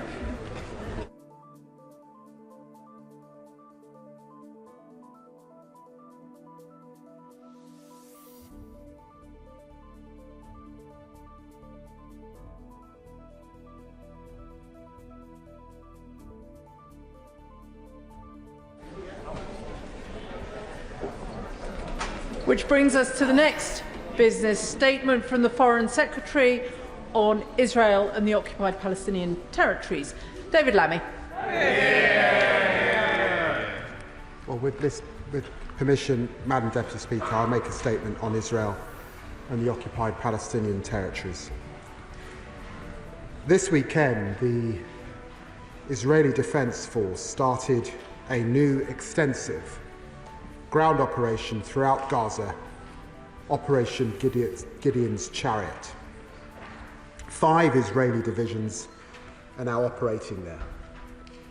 Prime Minister Netanyahu says that they're going to take control of the Strip, letting only minimal amounts of food reach Gazans. Madam Deputy Speaker, I quote Mr. Netanyahu. He says, just enough to prevent hunger. Fewer than 10 trucks entered Gaza yesterday. The UN and the World Health Organization have issued stark warnings of the threat of starvation hanging over hundreds of thousands of civilians. Madam Deputy Speaker, this is abominable. Civilians in Gaza, facing starvation, homelessness, trauma, desperate for this war to end, now confront renewed bombardment, new displacement, and new suffering. And the remaining hostages, kept apart from their loved ones by Hamas for almost 600 days, are now at heightened risk from the war around them. Madam Deputy Speaker, 2 months ago, the ceasefire collapsed. Since then, the humanitarian catastrophe has rapidly intensified. For 11 weeks, Israeli forces have blockaded Gaza, leaving the World Food Programme without any remaining stocks. Israel has repeatedly struck hospitals, with 3 more hospitals in northern Gaza ceasing operations this weekend. Yet more aid workers and medical workers have been killed. After last year proved the deadliest year on record for humanitarian personnel, the diplomatic deadlock between Israel and Hamas has sadly also hardened. Despite the efforts of the United States, Qatar, and Egypt, which we of course support, no ceasefire has emerged. We repeat our demand that Hamas release all the hostages immediately and unconditionally, and reiterate that they cannot continue to run Gaza. Madam Deputy Speaker, we are now entering a dark new phase in this conflict. Netanyahu's government is planning to drive Gazans from their homes into a corner of the Strip to the south and permit them a fraction of the aid that they need. Yesterday, Minister Smodrick even spoke of Israeli forces cleansing Gaza. Destroying what's left of residents, Palestinians, being relocated, he said, to third countries. We must call this what it is. It is extremism. It is dangerous. It is repellent. It is monstrous, and I condemn it in the strongest possible terms. Madam Deputy Speaker, Israel suffered a heinous attack on October the 7th, and the government has always backed Israel's right to defend itself. We have condemned Hamas and its abhorrent treatment of the hostages, and we have stood with families and demanded their loved ones be released. It's morally unjustifiable, it's wholly disproportionate, it's utterly counterproductive. Whatever Israeli ministers claim, this is not the way to bring the hostages safely home. Nearly all the hostages have been freed through negotiations, not military force.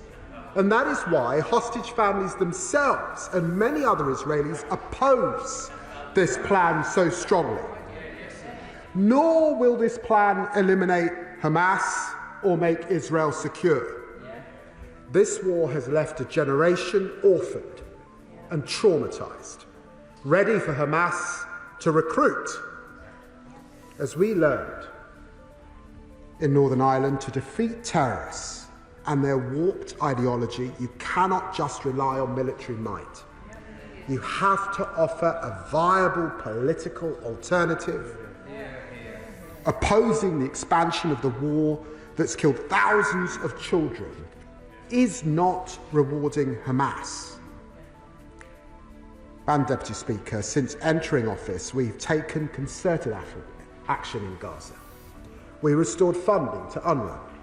We supported the independence of the international courts. We suspended arms export licenses. We provided food and medical care to hundreds and thousands of Gazans. We've worked with Arab partners on a plan to ensure a reconstructed Gaza no longer run by Hamas. And since Israel restarted strikes on Gaza, this government has demanded Israel change course. Privately, in my conversations with Foreign Minister Saar and Strategic Affairs Minister Dermot, publicly in repeated joint statements with my French and German counterparts, we've made clear that Israel's actions are intolerable. We have raised our concerns in the UN Security Council and before the International Court of Justice. Yesterday, my Honourable friend, the Prime Minister, joined leaders from France and Canada strongly opposing the expansion of Israel's military operations. And the UK led a further statement with 27 partners criticising Israel's proposed new aid delivery mechanism and defending the essential humanitarian principles of the international system that the UK did so much to establish in the first place. Our message is clear. There is a UN plan ready to deliver aid at scale, needed with mitigations against aid diversion. There are brave humanitarians ready to do their jobs.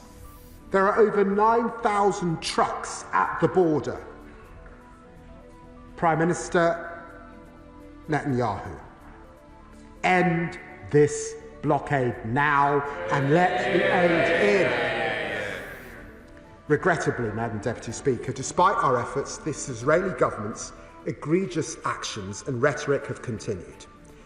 They are isolating Israel from its friends and partners around the world, undermining the interests of the Israeli people, and damaging the image of the State of Israel in the eyes of the world. I find this deeply painful as a lifelong friend of Israel and a believer in the values that were expressed in its Declaration of Independence. As the Prime Minister and fellow leaders said yesterday, we cannot stand by in the face of this new deterioration.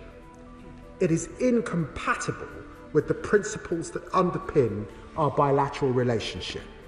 Rejected by members across this House And frankly, it's an affront to the values of the British people.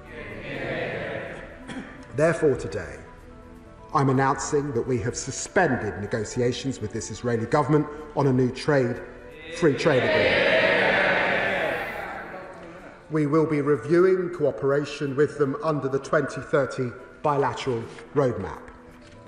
The Netanyahu's government's actions have made this necessary, Madam Deputy Speaker. Today, my honourable friend, the Minister for the Middle East, is summoning the Israeli ambassadors to the Foreign Office to convey this message.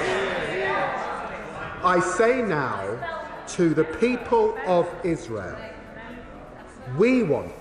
I want a strong friendship with you based on shared values, with flourishing ties between our people and societies.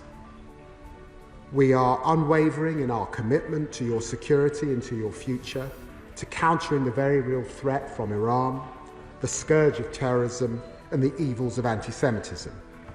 But the conduct of the war in Gaza is damaging our relationship with your government. And as the Prime Minister has said, if Israel pursues this military offensive, as it has threatened, failing to ensure the unhindered provision of aid, we will take further action in response. The UK, Mr. Speaker, will not give up on a two-state solution. Israelis living in secure borders, recognised and at peace with their neighbours, free from the threat of terrorism.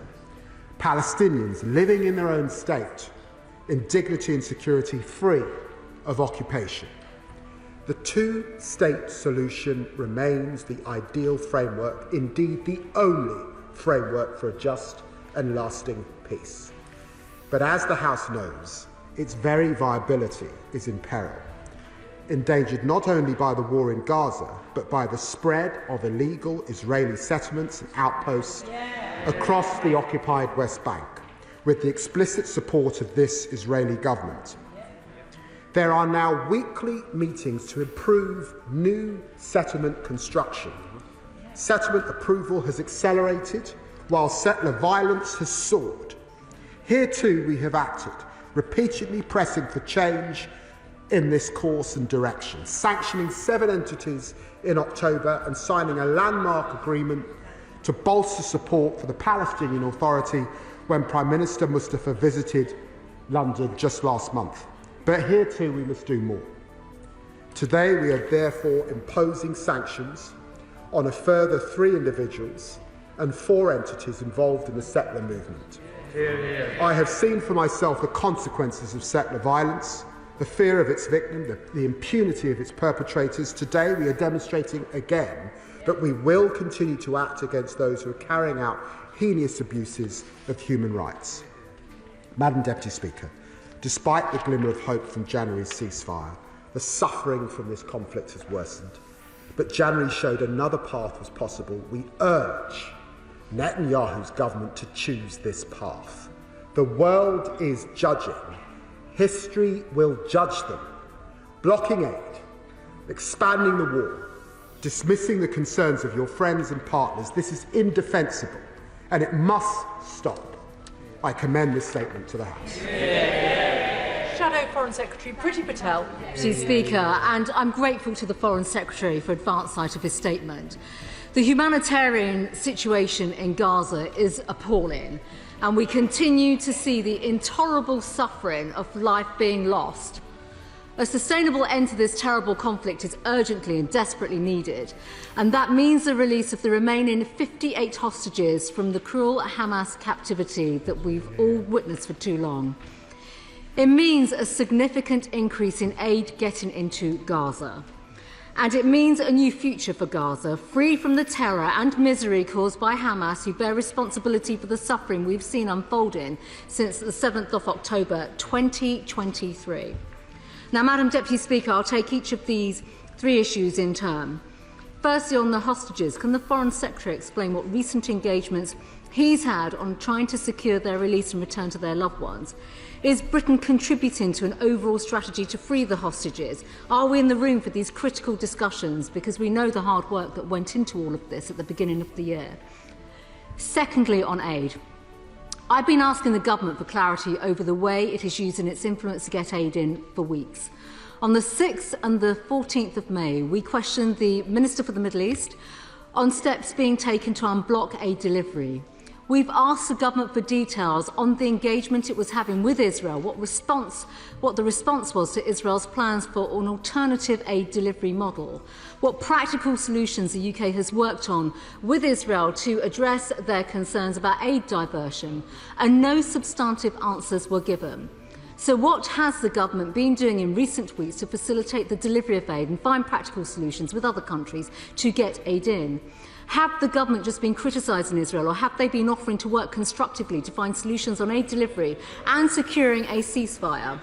We see from the joint statement issued yesterday that the government and other international partners may not be supporting or participating in the aid delivery model proposed by Israel. So can the Foreign Secretary explain why that conclusion has been reached?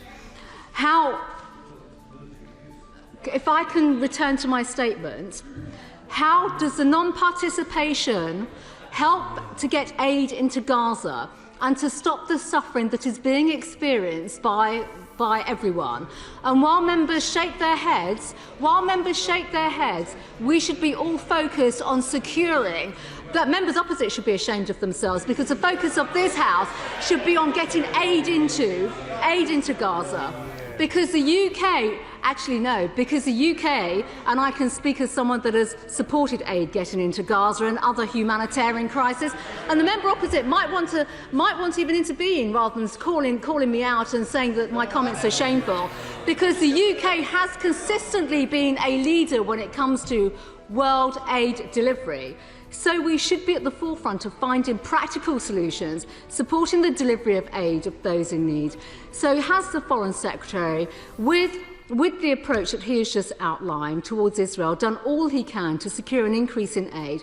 And has the UK's influence actually fallen now when it comes to this entire aid discussion and also the dialogue we've had with Israel? Third, on the future of Gaza, the government has agreed with our position that there can be no future for Hamas. That's completely non-negotiable. So what practical steps are being taken to end their role in Gaza and dismantle the terrorist infrastructure? What coordinated international steps are being taken to stem the flow of money, weapons and support bankrolled by Iran? We're still awaiting an Iran strategy coming from the government. Can the Foreign Secretary expand upon this? We had the statement last month from the Foreign Secretary on the MOU with the Palestinian Authority. Can he give an update on what steps are being taken to improve the governance of the PA? Because the MOU posed many questions, and I don't need to go over those questions. I've raised them previously. The UK obviously needs to be involved in this process, given our historic role in, for example, the Abraham Accords. This may be our best shot when it comes to regional peace, and the Foreign Secretary must convince us that we have influence when it comes to the ceasefire and negotiating a better future in this part of the world. And can I ask the Foreign Secretary what discussions have taken place with one country that does have influence, and that is the United States administration, when it comes to peace efforts and also getting aid into Gaza? Madam Deputy Speaker, I just want to conclude by saying a few things. Strong words will do little to resolve the real challenges that are taking place and the suffering that we are seeing day in, day out. And it should be a cause, that's a matter for your government to address, it should be the cause of concern that we've reached a situation now where statements and actions, if I may say so, that have been echoed by the government today, and by that I'm referring to the Prime Minister's joint statement with France and Canada. That statement and actions of this government have now been supported by Hamas, a terrorist organisation that I prescribed as Home Secretary. They've actually put out a statement. I'm sure the Foreign Secretary has seen that. Now, the Foreign Secretary's decision to tear up trade negotiations with Israel and if I may finish, and actually stop the bilateral roadmap will not only, it's not shocking, these are important questions. These are important questions. So can I just ask them, if the Foreign Secretary if the Foreign Secretary can't answer these questions, that's fine. So then please do answer these questions, because they're important. Well, I would if members didn't keep interrupting, because it's quite obvious that the government doesn't want to respond to these important questions. I think it is important now, because there is so much human suffering. I understand the points that the Foreign Secretary has made with regards to the steps that he's taken with Israel. But how is this going to help now when it comes to wider security issues, threats from Iran, and how do we know that this will not be self-defeating in any way forward? Foreign Secretary. Well, Madam Deputy Speaker, for decades there has been a cross-party commitment to a two-state solution in the pursuit of peace. Friends of both Israel and Palestinian people across this House. It was the Thatcher government that imposed an arms embargo after Israel's invasion of Lebanon in 1982. It was David Cameron who first called Gaza a prison camp, and it was Theresa May's government that championed the UN Resolution 2334 on settlements. It was William Hague who worked with John Kerry on the push for peace and condemned the idea of moving the British embassy to Jerusalem. Sadly today, it seems that the Conservative Party, or at least the current front bench, is refusing to confront the appalling reality of what is happening in Gaza and what the Netanyahu government is doing. The Honourable Lady seems incapable of offering any serious criticism about the egregious actions by the Netanyahu government, unlike many honourable members on her own side. I think the whole House should be able to utterly condemn the Israeli government's denial of food to hungry children. It is wrong. It's appalling. Will she condemn it? Well, the whole House has seen it.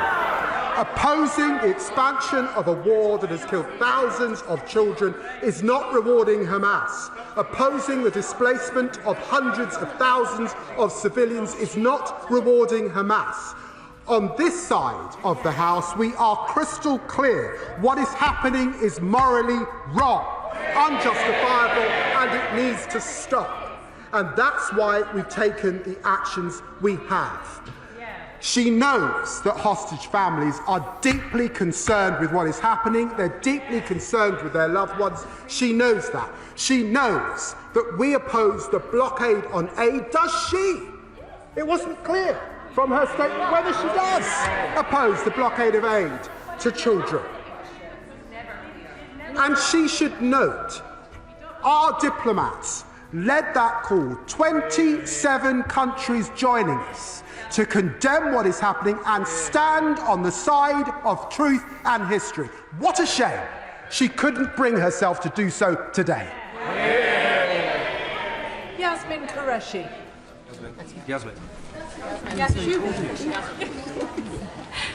Madam Deputy Speaker, I welcome the Foreign Secretary's statement in the Chamber today.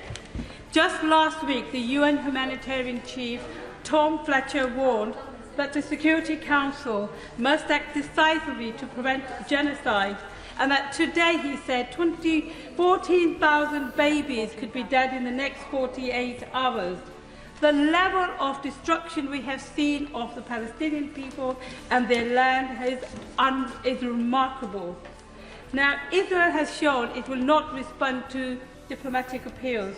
What we need now is continuation of full arms embargo, sanctions, accountability of war crimes, immediate recognition of the State of Palestine, and the return of UNRWA. And can I ask the Foreign Secretary what additional steps he's going to be taking in order to starve off this genocide? Secretary. Well, can I say to the Honourable Lady, I draw her attention to the announcement that I've made today on further sanctions, building on the announcement I made back in October. It's very important that we send a clear message to Israel that they should allow a full resumption of aid into Gaza immediately, that they should enable the UN and the humanitarian organisations to work independently and impartially to save lives, reduce suffering and maintain dignity. And she will have noted the coordinated statement of 27 countries, including Canada, Denmark, Finland, France, many others, that came together to make their views crystal clear about what we now see happening and what we expect to see happening and the further action that will have to take place if we don't. Lib Dem spokesperson Callum Miller. Thank you, Madam Deputy Speaker. I also thank the Foreign Secretary for advance sight of his statement. And I know that he, like me, has been horrified by the scenes coming out of Gaza. Tom Fletcher, the UN's humanitarian chief, has indeed highlighted and predicted the imminent death of thousands of infants without immediate aid, and said that the amount of aid entering the Strip is but a drop in the ocean. Let us be clear. Mass starvation will do nothing to remove Hamas or secure the release of the hostages. So I welcome yesterday's joint statement with Canada and France. In it, the Prime Minister spoke of taking further action if Israel does not fully lift its aid blockade and draw back from expansion of military activity. So can the Foreign Secretary confirm whether the expanded sanctions list includes extremist ministers Ben-Gvir and Smotrich, who have advocated illegal actions to dispossess Palestinians across the occupied territories, and if not, why not? And will the government go beyond reviewing the 2030 bilateral roadmap and urgently suspend it unless the government of Israel changes path? Will the government now finally block the export of all UK arms to Israel? In response to my letter to the Foreign Secretary last week, the Minister of State reaffirmed the government's position that it considers that Israel only risks breaching international law through its blockade. So I asked the Secretary of State, what more would Israel have to do to the people of Gaza for its actions to constitute not simply a risk, but an actual breach of international law? The Minister in his reply also stated that the government would only proceed with recognition of the State of Palestine at, and I quote, a time that is most conducive to the peace process. Does the Foreign Secretary agree with me and the Liberal Democrats that the time to recognise Palestine is now, and that immediate recognition, ideally jointly with France at next month's summit, would send the strongest possible signal about the UK's commitment to the Palestinian people's right to self-determination? Secretary. I'm very grateful to the Honourable Gentleman. Can I say to him that I have condemned the statements of Ben-Gvir and Smodrick in the past. On the 6th of May this year, Israel Finance Minister Smodrick said Gaza will be entirely destroyed. Civilians will be sent to the south to a humanitarian zone without Hamas or terrorism, and from there they will start to leave in great numbers to third countries. We condemn that language. We condemn the language of Minister Ben-Gvir, and of course we keep that language under review and will continue to discuss these issues with our international partner. He asks about recognition and the work that we see France and Saudi Arabia doing, and of course we are in close dialogue with our P5 partner in France and with Saudi Arabia. In fact, I touched on these issues with the Saudi Arabian PM in Rome at the weekend.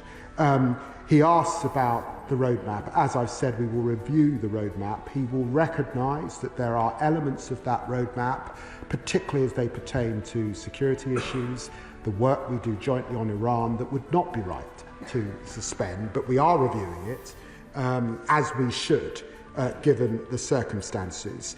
And I have said time and time again that we have suspended arms sales that could be used in Gaza, notwithstanding those that we must necessarily retain, that particularly pertain to the supply chain on F-35s and their use in warfare in other theatres with which we have an interest. Dawn Butler. Thank you, Madam Deputy Speaker. I thank the Secretary of State for his strong statement today. It feels like it's taken a long time for us to get to this point. Secretary of State, when something's intolerable, we stop it from happening some way or another. Will this actually stop what is happening in Gaza, or is it too late? The fact that Netanyahu has said he will let a small amount of aid in means that he understands that he's been withholding aid. That is a breach of international law, and we must call it out for what it is. And we must insist that the hostages are returned, and also the prisoners who are held without charge. Secretary. Well, the Honourable Lady rightly praise and aid international humanitarian law, and she knows that because we in this country were one of the great architects of that international humanitarian law, we have to stand by it. And when we see it breached, we have to call it out. I begun that process less than 3 months into office, back in September, when I suspended arms sales to Israel. I'm terribly sad that we've had to act in this way to suspend any discussion of a new trade deal with Israel, to review our roadmap with Israel. And it is deeply worrying that 3 leaders came together to have to put out the statement they did, to make it crystal clear that the actions that are taking place must now come to an end, or there will be further acts to bring this war to an end. We will do all we can. Mark Pritchard.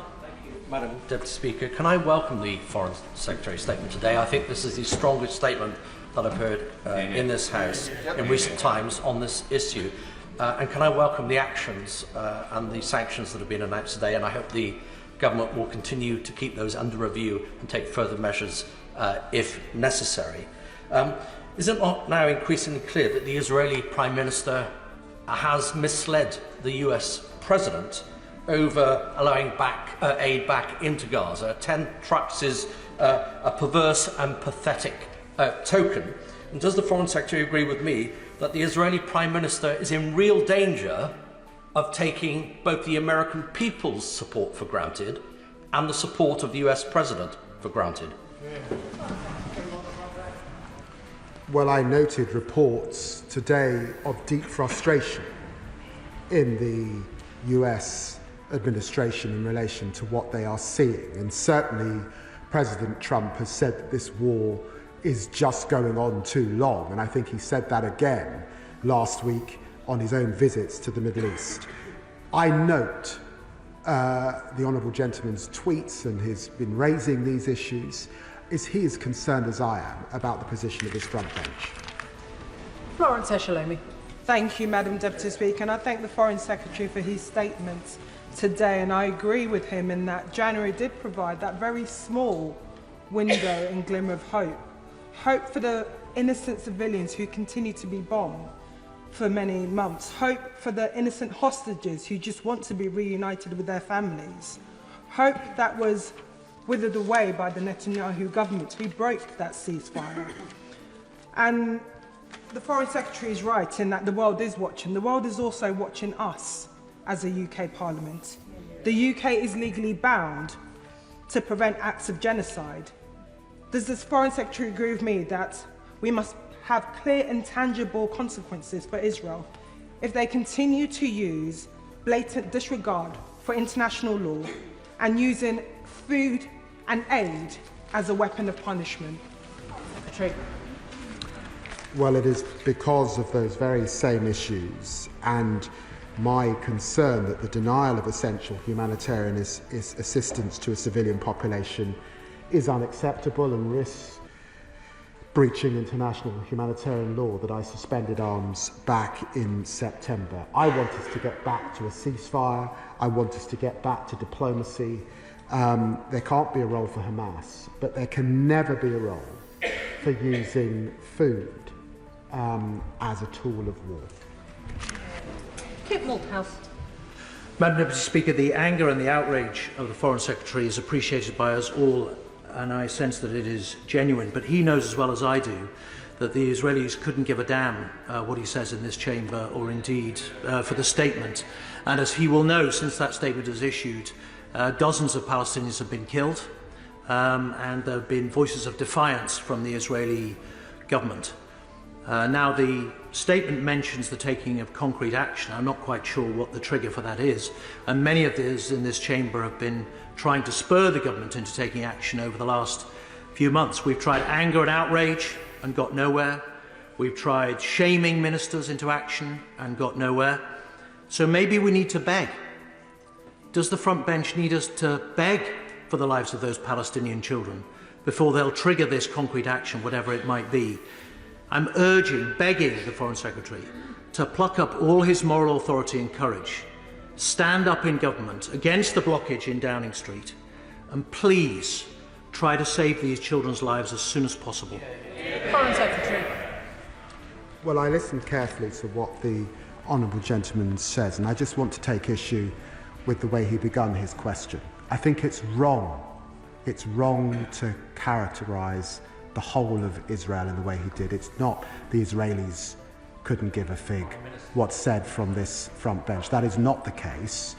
Our issue today, and why I've taken the decisions I've taken about a new free trade agreement, about a review of the roadmap, and why I've announced further sanctions, is because of the position of this Netanyahu government and the language that we see from these ministers. And it was why I was so shocked that his own front bench couldn't stand up and find their own moral authority.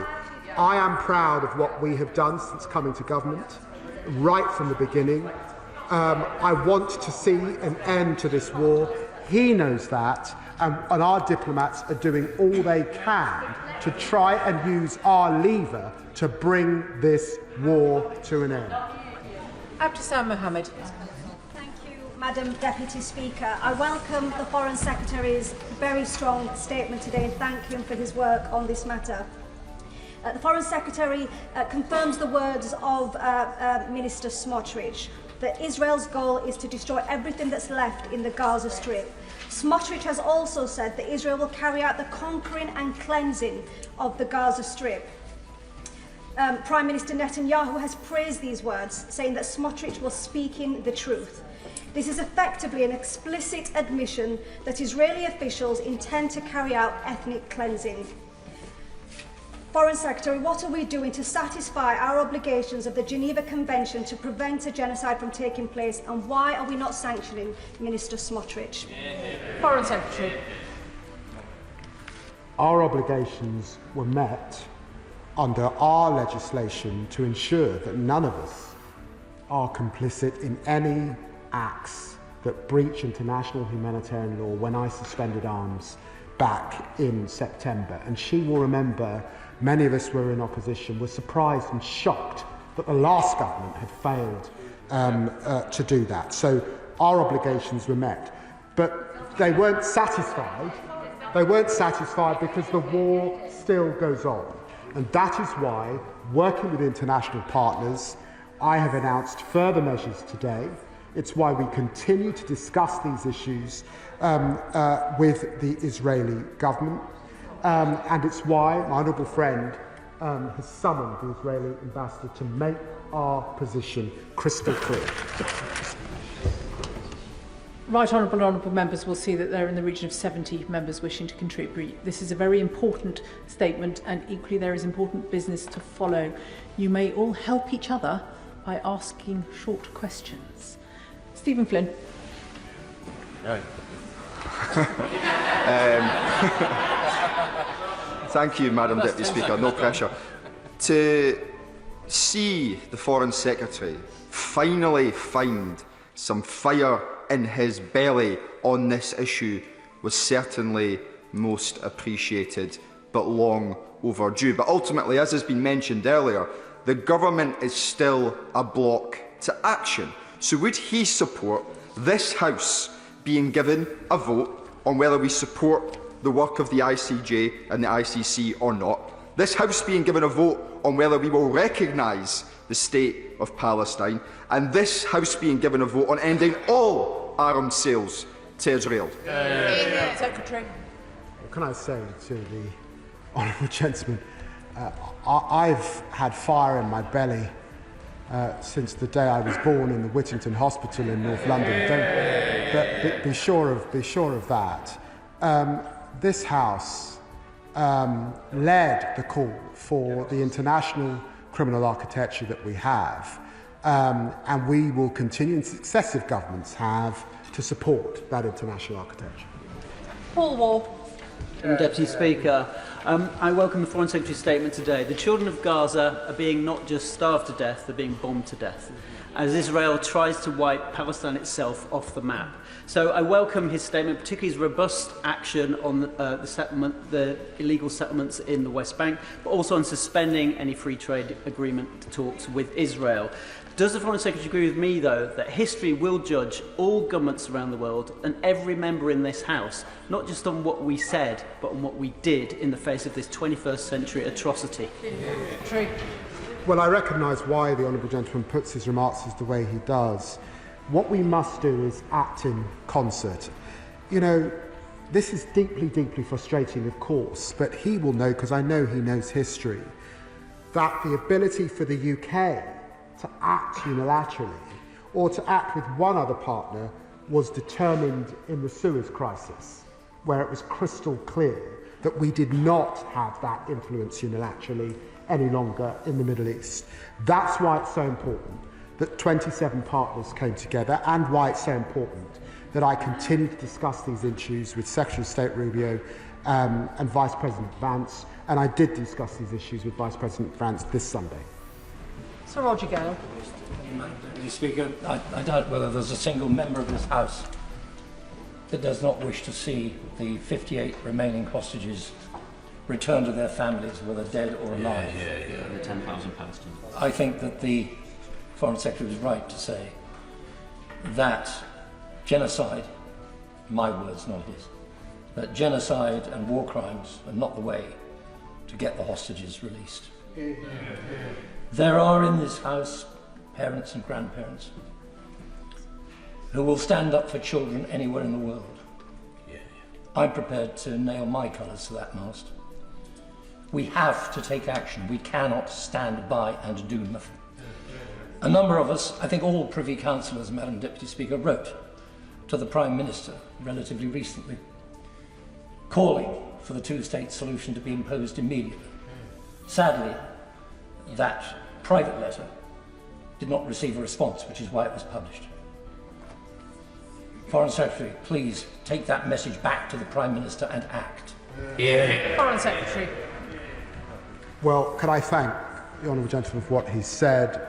In a cross-party spirit, he brings great authority and experience to these matters, and he knows that as a P5 nation, we are talking to our French counterparts about the way forward as we head to their conference next month, and we're also talking to Saudi Arabia, who are jointly hosting that conference with him, and I recognise why he raises these issues, particularly in relation to the children, in the manner in which he does. Alex Ballinger. Thank you, Madam Deputy Speaker. And can I thank the Foreign Secretary for his statement today and these essential actions, the sanctions on extremist settlers and the suspension of our trade negotiations with Israel. It is important that Israel sees that its allies will not stand by while they continue to forcibly displace Palestinians and blockade. So can the Foreign Secretary tell us what further discussions he's had with the EU on suspending their EU-Israel Association Agreement so we can put further pressure on Israel to stop the brutalisation of Palestinians in Gaza? Foreign Secretary. Well, I can confirm that I was invited to the EU's foreign ministers' informal meeting just under 2 weeks ago, in which these issues were discussed, and I was able to discuss these issues with EU High Representative Kaya Kallas just yesterday. Wendy Chamberlain. Speaker, in correspondence to the Business and Trade Select Committee earlier this year, the Government placed some of the reasoning for not stopping licences for F-35 related components on the need to maintain arms for Ukraine. Can I ask the Foreign Secretary what practical steps have been taken in the 3 months since that letter was sent to ensure that weapons manufacture and supply to Ukraine is separated from the supply chains to Israel and the occupied territories? Well, I stand by the decisions that we've taken to meet our obligations for security around the world and the decisions we've made in relation to the F-35s. And can I make absolutely clear to her Our decision to suspend arms sales that could be used in Gaza is a serious one, and we are absolutely content that we are meeting all obligations that I set out back in September. Presenter Alan Khan. Thank you very much, Madam Deputy Speaker. Yesterday, Israel admits that it only allowed 5 aid trucks into Gaza for over 2 million people. That is more than Northern Ireland's entire population. This weaponisation of food is morally reprehensible. We must impose an arms embargo and sanctions on the Israeli officials that are responsible for these heinous crimes. Benjamin Netanyahu, Smotrich and Ben Gvir. I welcome the joint government statement with Canada and France. So given the fact that time is running out with every moment that we are standing here talking about this issue, can the Secretary of State clarify the conditions and the time frame for the very firmest of action? Foreign Secretary. Well, can I say to my honourable friend that we've made the decisions that we've made today. She will recognise that there is an important conference convened by France and Saudi Arabia where we will be working jointly with those partners. And can I ask her to look carefully at the leader's statement and our absolute commitment to take further action if necessary to try and bring the course of action that the Netanyahu government has set its desire on in terms of military expansion and the blockade of aid, that we will take further action if needed in the coming days and weeks. Ayub Khan. Thank you, Madam Deputy Speaker. This government has consistently maintained that the determination of genocide, ethnic cleansing and war crimes is a matter for a competent court. And yet the lawyers instructed by this government to defend against a case brought by Al-Haq recently have been unequivocal in that it is this government's firm position that no genocide is occurring, that we have no legal obligations to the International Court of Justice ruling, and that it is a matter for Parliament, not the courts. So I ask the Foreign Secretary to clarify, are these lawyers speaking on behalf of this government? And if this truly is the government's position, will he finally explain why he sees military support for Israel as compatible with our obligations under international law, rather than saying it's simply a matter for the courts? Foreign Secretary. I've got to say that's a crude caricature of a very serious issue. I took a decision back in September in relation to international humanitarian law and suspending arms sales that could be used in Gaza because these are very, very serious issues. I understand the issues that are before the ICC and the ICJ. They are very, very serious issues.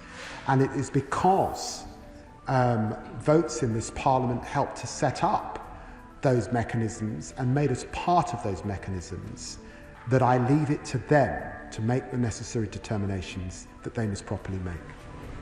Dame Meg Hillier. Thank you, Madam Deputy Speaker. We have seen the slaughter of innocents going on for far too long. And as others have said, people are dying right now. I welcome the Foreign Secretary's statement, and I welcome the Prime Minister's statement yesterday with France and Canada. But the Foreign Secretary mentioned that he had met with Vice President Vance and to really get a breakthrough on this, because Israel is not listening. America needs to be part of that. Is he able to tell us about that conversation with President Vance and whether he has any hope that we can make a statement jointly with the US as well? Foreign Secretary. Well, I'm very grateful to the Right Honourable Lady, and I know that her constituents will be deeply concerned with what is happening. Let me say to her that we had hoped, and I know that Vice President Vance had hoped, that we would get a breakthrough in the ceasefire that was being broken by the United States, Qatar and Egypt. But she will have also seen that the United States has also been able to strike direct deals, and it got its hostage out last week by going direct to Hamas, and that the breakthrough that we had hoped for towards the end of last week has not come through. And at the moment, I have to say, I don't foresee a ceasefire deal just at this stage. And that is why the only way forward is through more diplomacy, not less.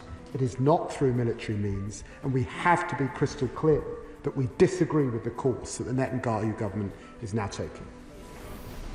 Sir Desmond Swain. The House wants to know, and Israel needs to know, exactly what he means by further action. Foreign Secretary. I would ask him to consult the Oxford Dictionary and look at the two words. Naz Shah. Madam Deputy Speaker. Can I first thank the Secretary of State for coming to his House and his statement and for the actions that he's taken. I also welcome the Prime Minister's statement with regard to yesterday's statement jointly. One of the things that we talk about genocide, the word is used quite often here, and all indicators are pointing towards that. So what else can be done to stop? I appreciate the suspension of the free trade agreement, those negotiations. I appreciate all of that, but children are still dying every single day. You know, people are losing their homes. It's, you know, what will it take? What do we have to really wait for to call it what it is, and to actually act like to stop what is happening? Secretary. Well, can I say to my honourable friend, and she talks with such integrity, and I know that she's been a consistent ambassador, really, for the Palestinian people in this House.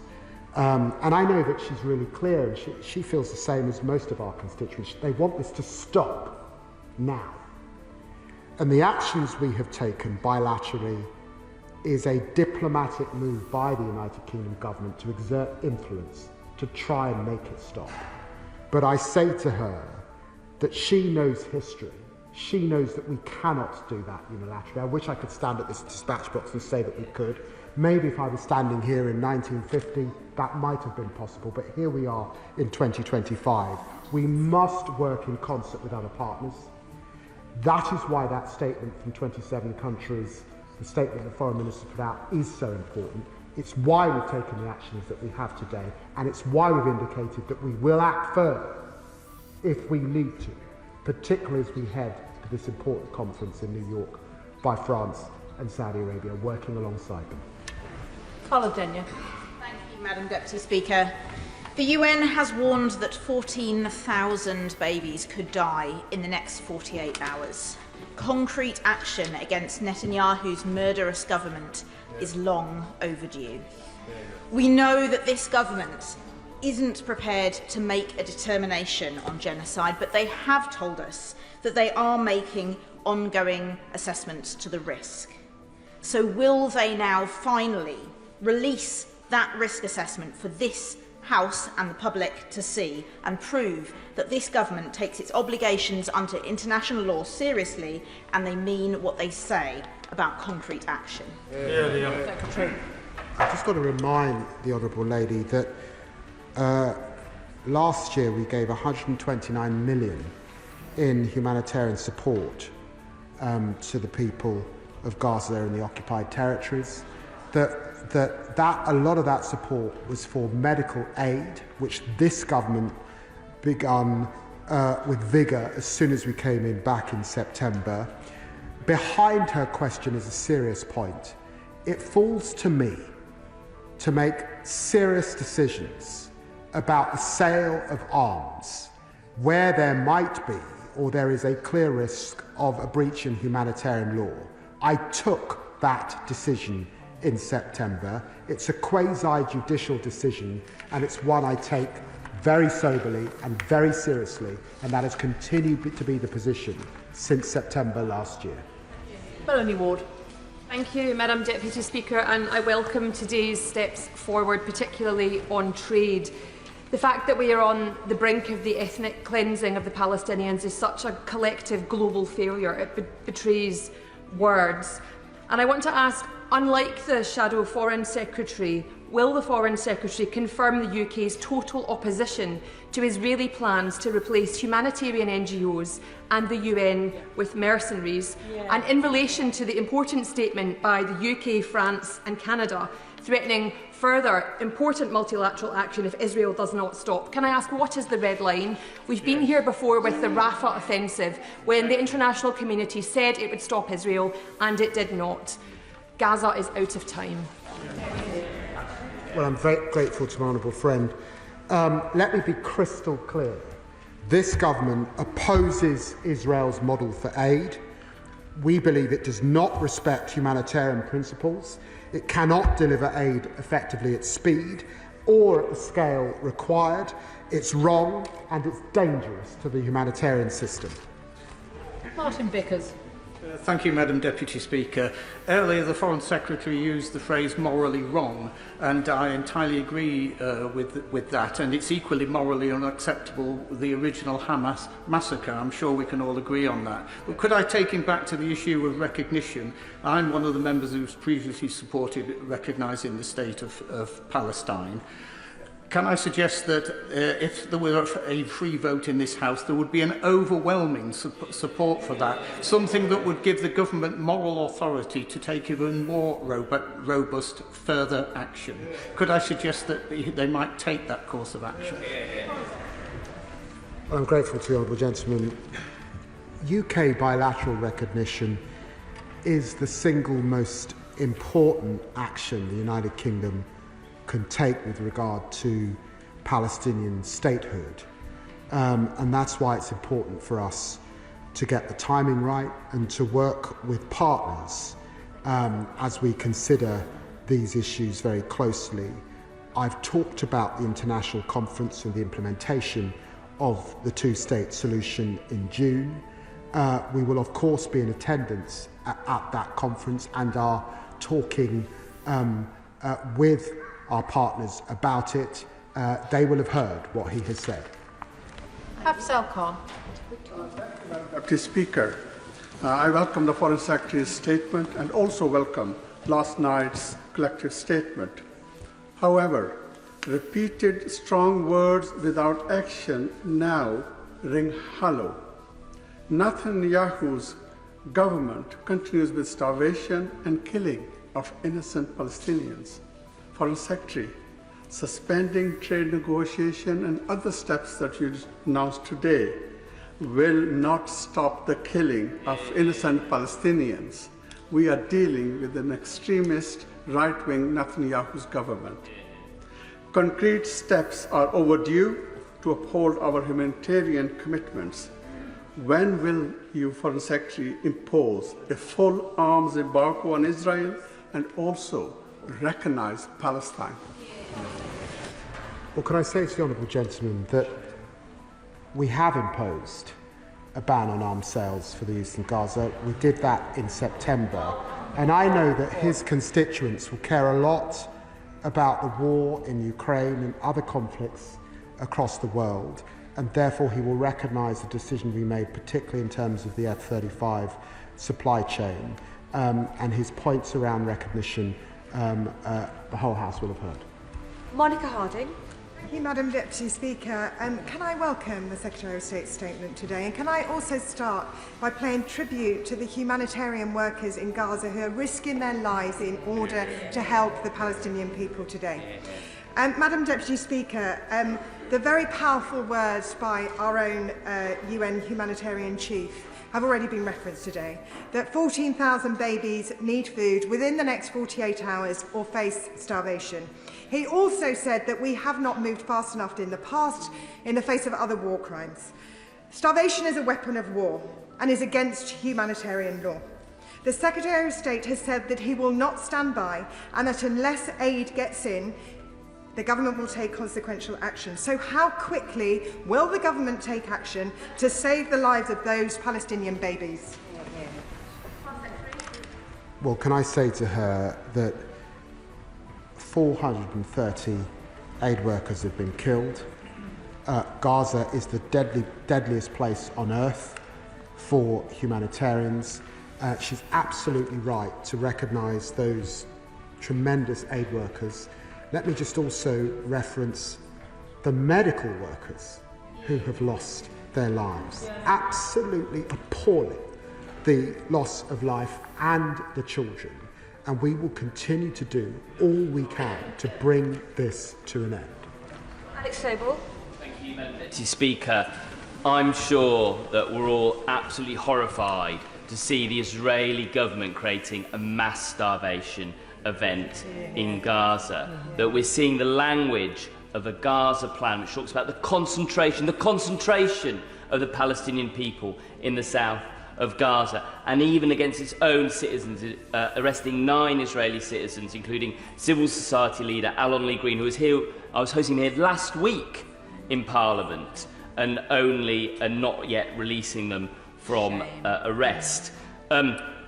Does the Foreign Secretary agree with me that this is a deliberate and systemic attempt to destroy the Palestinian people in Gaza? And isn't it time that instead of sanctioning those taking orders, we sanction those giving the orders in the Israeli government? Well, I say to my honourable friend, and I know that he too has consistently raised these issues,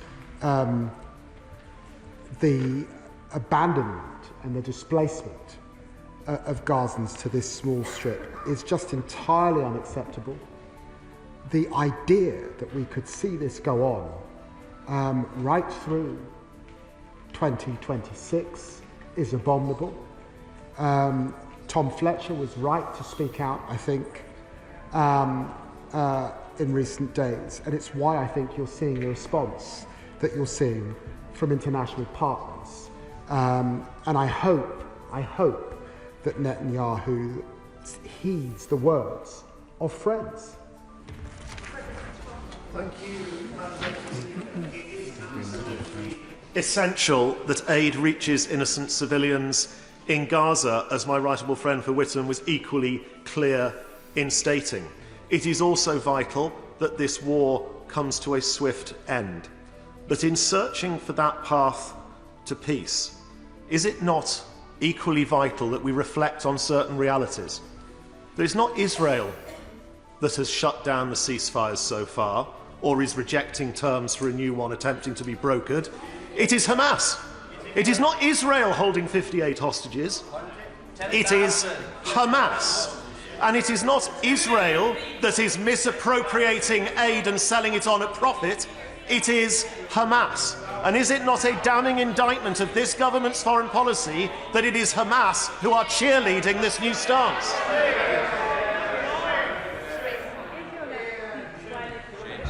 Well, can I say to the honourable gentleman that I don't think I've been at this dispatch box on the 6 occasions that statements have been made on this subject when I have not condemned Hamas. I have not condemned what they did on October the 7th. I have not condemned those that are keeping hostages. And let me be clear, I actually believe Hamas are holding hostage the Palestinian people. But just as you can hold that, you can also hold in your heart and in your mind that it is morally reprehensible to continue this blockade, to reduce 400 humanitarian aid points to 4. This is impossible, it's intolerable, and of course the United Kingdom must speak up against it. Thank you, Madam Deputy Speaker. It is welcome that I believe the Foreign Secretary has listened and heard the strength of feeling on this side that more needs to be done. And I believe that he is more in tune with the families of the hostages who were at the border yesterday protesting what the Israeli government is doing and who should get our solidarity for their work standing up to Prime Minister Netanyahu. But if solidarity matters, then let him hear from these benches as well as he has from other benches the call for a vote on the recognition of Palestine. We held such a vote in this place in 2014, but it is fair to say a minority of those people who supported it are in this House today. With the conference before him, would it not show how we speak as one in calling for an end to what is happening in Gaza, in calling for the Palestinians' right to exist to be recognised, for us to have that vote in this House? Well, can I say to my honourable friend, the British people made a determination when they voted Labour at the last general election, and she knows that in our manifesto we committed to Palestinian recognition in the right circumstances. I've said a lot about the conference, and she will no doubt read a lot about the conference that is coming up on a two-state solution, and I do think that we are, given that we're only days away, that is what should concentrate minds at this time. colleagues can see by just looking around the chamber that not everybody is going to get in, and this statement's been already going on for an hour. I'll try and go fast, but I need your help with short questions and shorter answers. Jerry Corbyn. Thank you, Madam Deputy Speaker. Could the Foreign Secretary tell us exactly what arms have been supplied to Israel over the past 6 months? What arms are being supplied now to Israel? What RAF criteria is being used for? Is it supporting the Israeli war machine? And can he inform the House categorically that no component part of an F-35 jet made in Britain is supplied to Israel to continue their bombardment of Gaza? Well, can I say to the gentleman that he asked me a similar question a few weeks ago, and I gave him the answer that we suspended arms sales. That was a sober decision made. They're not being given to Israel for use in Gaza at this time. That is a strict decision under our export licensing regime, save for the carve-out we've made for F-35s, which I know he disagrees with, but that is the position because we're not prepared to disrupt supply chains across the world. Thank you, Madam Deputy Speaker. What we've heard from senior UN officials this morning should frankly send shivers down the spine of every member in this chamber. 14,000 Palestinian children could die in the next 48 hours because of Israel's actions. And what we're getting today is stronger words, but with limited action. The time for this Foreign Secretary is long gone. We need further bold and immediate actions.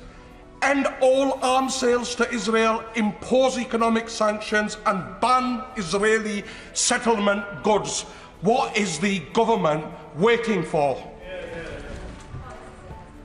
I'm very grateful to the honourable gentleman. I've set out the position as it stands today, and I would ask him to look carefully at the Prime Minister's statement just this morning and to look at what he's indicated. Further action could be taken if we do not see this further expansion and this restriction of aid come to an end.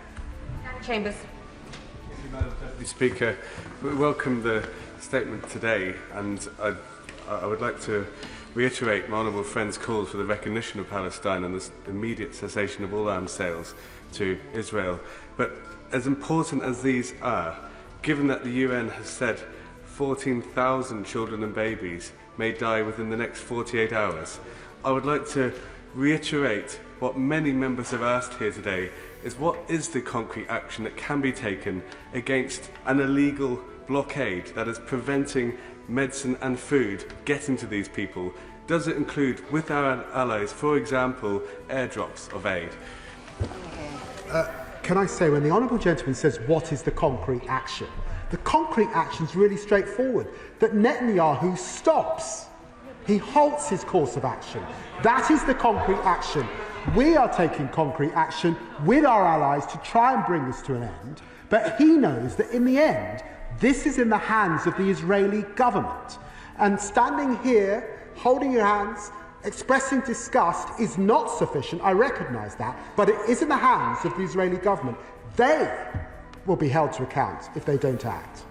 Andy MacDonald. Deputy Speaker, I very much welcome the tone and content of the Foreign Secretary's statement. I sincerely wish it had come a long time ago, but I've got to tell him on the issue of British arms, they're still getting through in vast quantities to Israel to wreak havoc. The question is, will what he says stop the genocide? For months, the government has claimed it cannot make an assessment whether there is a serious risk of genocide, as it is waiting for a determination by the courts. In the High Court last week, the government told the court it had already conducted an assessment under the Genocide Convention. Which is it? Has a determination been made? And if so, does he want to correct the record? Can I say to him that arms are not getting to Israel that could be used in Gaza? He will recognise that the United Kingdom is a very small supplier in percentage terms of of Israel arms. So I can't account for other countries, and other countries have not made the decision that we have made. And I stand by the assessments that I have made that led to me suspending arms. Abby Wilson. Madam Deputy Speaker, the House has debated this issue for many months now, in fact well over a year, on a regular basis.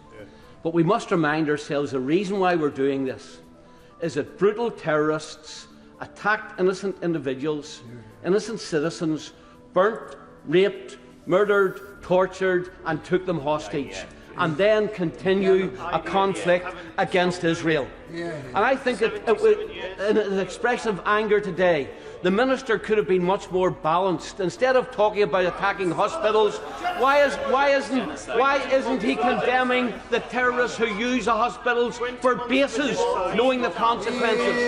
Instead of talking about the lack of aid, why is he not recognising aid is given and the fact that that aid must not be allowed to be abused by terrorists in Israel? And his message should be... Order!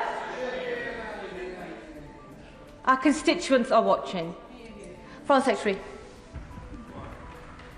On every occasion that I have stood at this dispatch box on this matter, I have raised the reprehensible behaviour on October the 7th, and I have also raised the reprehensible behaviour of Hamas. And I've done that today, and I'll do it again. Slaughter. Thank you, Madam Deputy Speaker. The atrocities happening in Gaza and the West Bank, and those even worse which are threatened, amount to the worst attack on Palestinians since the Nakba 77 years ago. Will he give pause to the Netanyahu regime by imposing sanctions on its ministers and banning trade with illegal settlements? And will he give hope to the Palestinian people by recognising the state of Palestine now? I won't comment on any future sanctions, except he will know that we keep these issues under review, and he will have seen the Prime Minister's statement on these matters a few moments ago, and indeed his statement alongside the Canadian and the French leaders as well. And I know that he's been a long campaigner of the second issue. His views are very well known. Thank you, Madam Deputy Speaker. The Foreign Secretary talks of children orphaned, but if the 14,000 babies that are at risk of death comes true, it would wipe out an entire generation. And we've also seen families burned alive in tents in events that have shocked the world. Enough is enough, Foreign Secretary, and I'd like to join the Right Honourable Member for North West Hampshire in begging you in my knees if I need to take more action. I accept there are more settlers that have been sanctioned, but it has to be time for the Israeli government to face those sanctions. Please can the Honourable Member confirm that this is actively being explored? Well, I've said what I've said from the dispatch box, and we've taken further action today. Let us see tomorrow what that yields. Zara Sultana. Thank you, Madam Deputy Speaker. Between October and December 2024, the government approved over £127 million in export licences to Israel, exceeding the combined total under the Tories for 2020 to 2023. These licences, granted after the government's so-called temporary suspension, include components for lethal F-35 fighter jets. Jets Israel is now flying at 5 times the usual rate, decimating Gaza. Children are starving, families have been wiped out, hospitals destroyed. Yet the government in court claims that there is no evidence Israel targets civilians. The Foreign Secretary is personally responsible and refuses to ban all arms sales to this genocidal state. So, like many across Britain, I have to ask the Foreign Secretary, how do you sleep at night? Well, the Honourable Lady has raised figures that I don't recognise. She's raised once again the issue of arms sales to Israel. I banned arms sales that could be used in Gaza. I know that the Honourable Lady is keen on clickbait, but I'm not going to be baited from this dispatch box. Brendan O'Hara. Madam Deputy Speaker, and allow me to repeat the question from my honourable friend from Bristol Central, which went unanswered. Last week, 65 members from 9 political parties across both houses wrote to the Prime Minister asking that he publish the most recent genocide assessment, the one that convinced him to send his lawyers to the High Court to argue that no genocide has occurred or is occurring.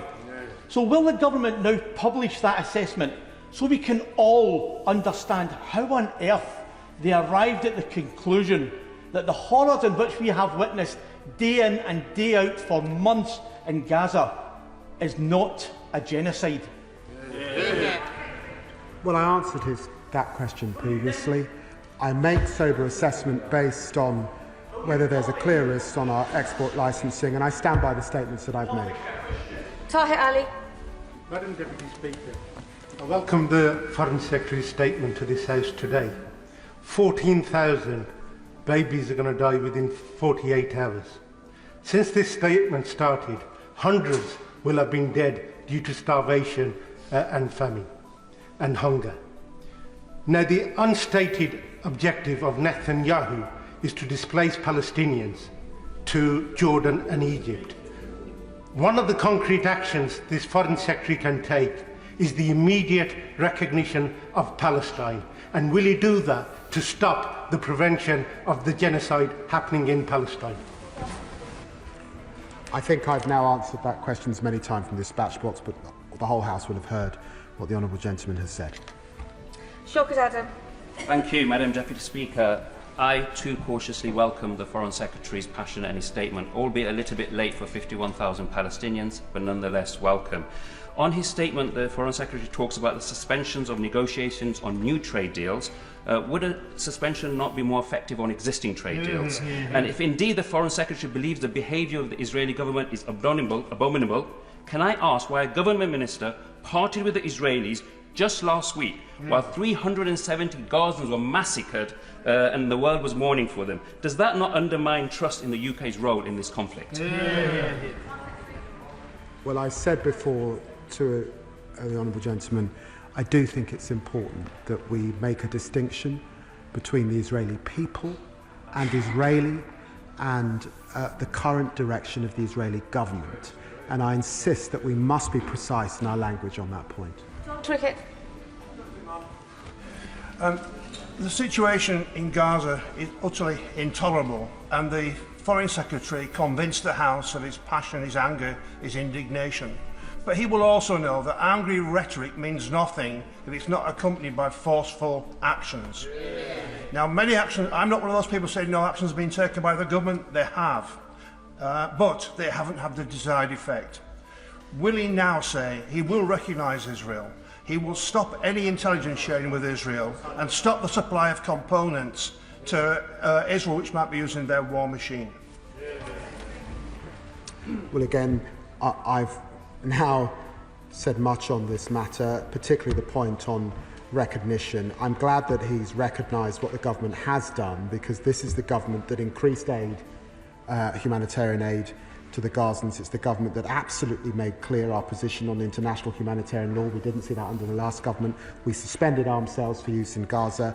We issued further sanctions on settlers. We've done more sanctions today. We've now suspended a free trade agreement. We've acted collectively with our partners. We led the charge to get that diplomatic statement, those two diplomatic statements this weekend. So we are doing all that we can do. And it's now for the Israeli government to act. Lisa Smart. Very much, Madam Deputy Speaker. The Foreign Secretary rightly talked about a two-state solution being the only framework within which we can find a just and lasting peace, and this has long been the case. He also talks about bilateral and multilateral talks for the upcoming conference. If that conference doesn't achieve the hoped-for success, will the government consider unilaterally recognising the state of Palestine? Our position was set out in the Labour manifesto. We do believe in recognition. We've always believed that recognition should be part of a process, and that is what we're discussing with our French, Saudi Arabian and other partners. Olivia Blake. Speaker, starvation is a horrific and entirely preventable way to die. 14,000 babies' lives are at risk in the next 48 hours. To put that in perspective, there are 15,000 babies born each and every year in South Yorkshire. So nearly all of them would be wiped out in 2 days if this was the situation here. Can the Secretary of State outline what steps he will take to make sure that this cannot go on, and what more can be done to ensure that there is access to urgently needed aid to prevent this? Well, the Honourable Lady's right to bring to mind, as other honourable members have across this House, the children, the babies, and the words particularly of Tom Fletcher. And can I reassure her that when I sat in my office, and when the Prime Minister sat in his office with Prime Minister Mustafa of the Palestinian Authority, he also raised the children of the occupied territories. We keep that in mind in our actions, and that has guided us today. Ben Lake. Speaker, can I thank the Foreign Secretary for his statement and for reiterating the government's commitment to take further concrete actions in concert with international allies should the Israeli government fail to cease its military offensive and indeed lift restrictions on humanitarian aid. Given the immediacy of the crisis and warnings that up to 14,000 children at risk of starvation, could the Foreign Secretary please reassure the House that those concrete further steps will be taken at such a time to prevent mass starvation of innocent children? Well, as I said before, and as the Prime Minister's statement indicates, we will take concrete action, further action, if necessary, but it's my sincere hope that we don't need to take that action because Prime Minister Netanyahu heeds what those within his country and what the international community is saying. John McDonnell. The record of the Netanyahu is that he hasn't heeded the statements here or elsewhere. And I think the general view of the House is that there is a need for urgent action with regard to the desperate situation. Can we come back to the situation and the proposal that's been raised before by a number of us? If the Israelis are not willing to provide the aid, therefore others must. And I agree with the Foreign Secretary, we cannot take unilateral action, but what this government is good at is calling for coalitions of the willing. Can we put on the table now that we call for a coalition of the willing to come together to set a deadline for the Israeli government to deliver the aid, or failing that, we will start taking action where we will start delivering aid by air or sea or whatever other method we can use? Well, can I say to the Honourable Gentleman that those 27 partners that we orchestrated, Australia, Belgium, Canada, Denmark, Estonia, Finland, France, Germany, Iceland, Ireland, Italy, Japan, Latvia, Lithuania, Luxembourg, the Netherlands, New Zealand, Norway, Portugal, Slovenia, Spain, Sweden and the EU are a coalition of the willing. Our diplomats did that in the last few days. Can I also say to him that yes, airdrops if necessary, working particularly with our Jordanian partners, but he knows that airdrops are not the way to feed the people of Gaza at this point. It is by ending the blockade. Hamid. Thank you, Madam Deputy Speaker. I also welcome the statement from the Foreign Secretary and the change in tone. However, I'm disappointed to note that the actions announced relate to new trade deals. Last week was the 77th anniversary of the Nakba, Arabic for catastrophe, which commemorates the murder of over 15,000 Palestinians and the illegal forced displacement of more than 750,000 Palestinians from their homes during the establishment of the State of Israel. But the Nakba was not a one-time historical event. It accelerated a process of dispossession, erasure, violence and ethnic cleansing against the Palestinian people, which began under British colonial rule, and the current genocide in Gaza is just the latest of this in this process. So will the Foreign Secretary now take this opportunity on the 77th anniversary of the Nakba and the ongoing starvation of 2 million people today to end all existing military, economic and diplomatic support for Israel as a matter of legal obligation to ensure the UK is no longer complicit in Israel's grave violations of international law? Well, as I said before and I'll say again, the Palestinian cause is a just cause, and that is why we are opposed to the further displacement of the Palestinian people, to those in the Israeli government that talk about cleansing and driving people out from their land. And I repeat that we stand by a two-state solution. Very grateful, Madam Deputy Speaker. And can I thank the Foreign Secretary, my right honourable friend, and the ministerial team that I know have done so much work to get the statement out and other deliverables. But given what we've heard, 48,000 babies in the next 48 hours about to lose their life, hundreds of Palestinians slaughtered in the last overnight. What are the red lines and what is the time frame for action? If babies have only got 48 hours, it needs to be in that order. Well, the Honourable Lady will have heard what I've said from this dispatch box. She will have seen the efforts of the diplomatic community to come together, and she will know that the United Kingdom is not able to act unilaterally and affect decisions in Israel, but we must take the steps we can take with others, and we are doing that. But she's absolutely right to call to mind those children, and particularly those who may lose their lives in the hours ahead of us. George. Thank you, Madam Deputy Speaker.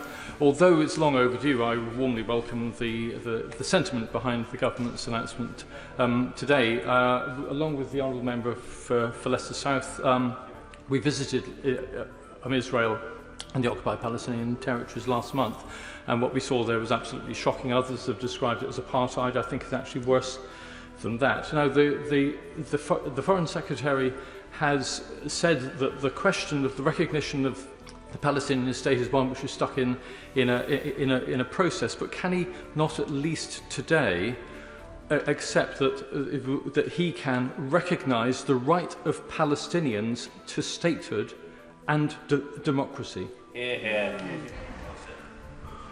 What we're discussing with France as a member of the UN Security Council, permanent member of is how we can actually affect things on the ground. He will recognise that others have recognised a Palestinian state, but we would not be having this debate if it had affected things on the ground. That is the seriousness of what we are discussing with France. And I have to say, as the country's chief diplomat, I stand by the seriousness of actually making a decision that might bring about change on the ground. Deputy Speaker, the UN has stated that 14,000 babies could starve to death if aid doesn't get in. The Right Honourable Member described this as intolerable, but it sometimes feels like we still tolerate it. So can the Honourable Member tell me what the escalation of diplomatic measures against the Israeli government will look like in order that we can stop this atrocity from happening? Well, can I say that our Honourable Friend, the Middle East Minister, has left the chamber because he has summoned the Israeli ambassador, and he will be discussing these issues, the issues I've discussed today, but also the mood of the House today, and urging her to watch this debate because we need to see action on the ground. Adnan Hussain. Thank you, Madam Deputy Speaker. 14,000 babies is the number. 14,000 babies will die in Gaza within the next 48 hours if aid is not let in. Minister, I ask you, honestly, does your government honestly believe that what's happening in Gaza is not a genocide? And in fact, what is your government doing to stop genocide in Gaza? It seems that you're comfortable in supplying weapons to a state that is also equally comfortable in starving children. I finish by asking, what actions are you going to take? Perhaps expel the Israeli ambassador. What actions you are going to take? I think we've been in this chamber for long enough to know that's not appropriate language. I should not have to repeat myself, Foreign Secretary. We took action when we suspended arms sales to Israel that could be used in Gaza. We did that back in September, and I would urge the honourable gentleman to look at the remarks I made then and to recognise that decision that was made by me and this government. Thank you, Madam Deputy Speaker. I welcome the Foreign Secretary's statement today and the suspension of trade talks with Israel and further sanctions on Israeli settlers. But in the horror of Gaza, it is clear that the Israeli government is not listening to the exhortations of the international community and that it is very unlikely to listen to this further action today. So I want to press the Foreign Secretary. Foreign Secretary, the UN has placed a timescale on the lifespan of babies in Gaza. It is not too much to ask that the government sets out a timescale for the meaningful further action that the government will take in the event as seems likely, that the Israeli government does not change course? Well, I say to my honourable friend, who has been a champion of the Palestinian people and raised this issue of conflict now for many, many months indeed, that I would refer her to the statements of Yair Gallant, the leader of the opposition and former IDF member, who has urged the Netanyahu government to listen because he fears that Israel is losing friends and, as he describes it, will become a pariah state. Thank you, Mark. Food is the means of life, and it must not be used as a weapon of war.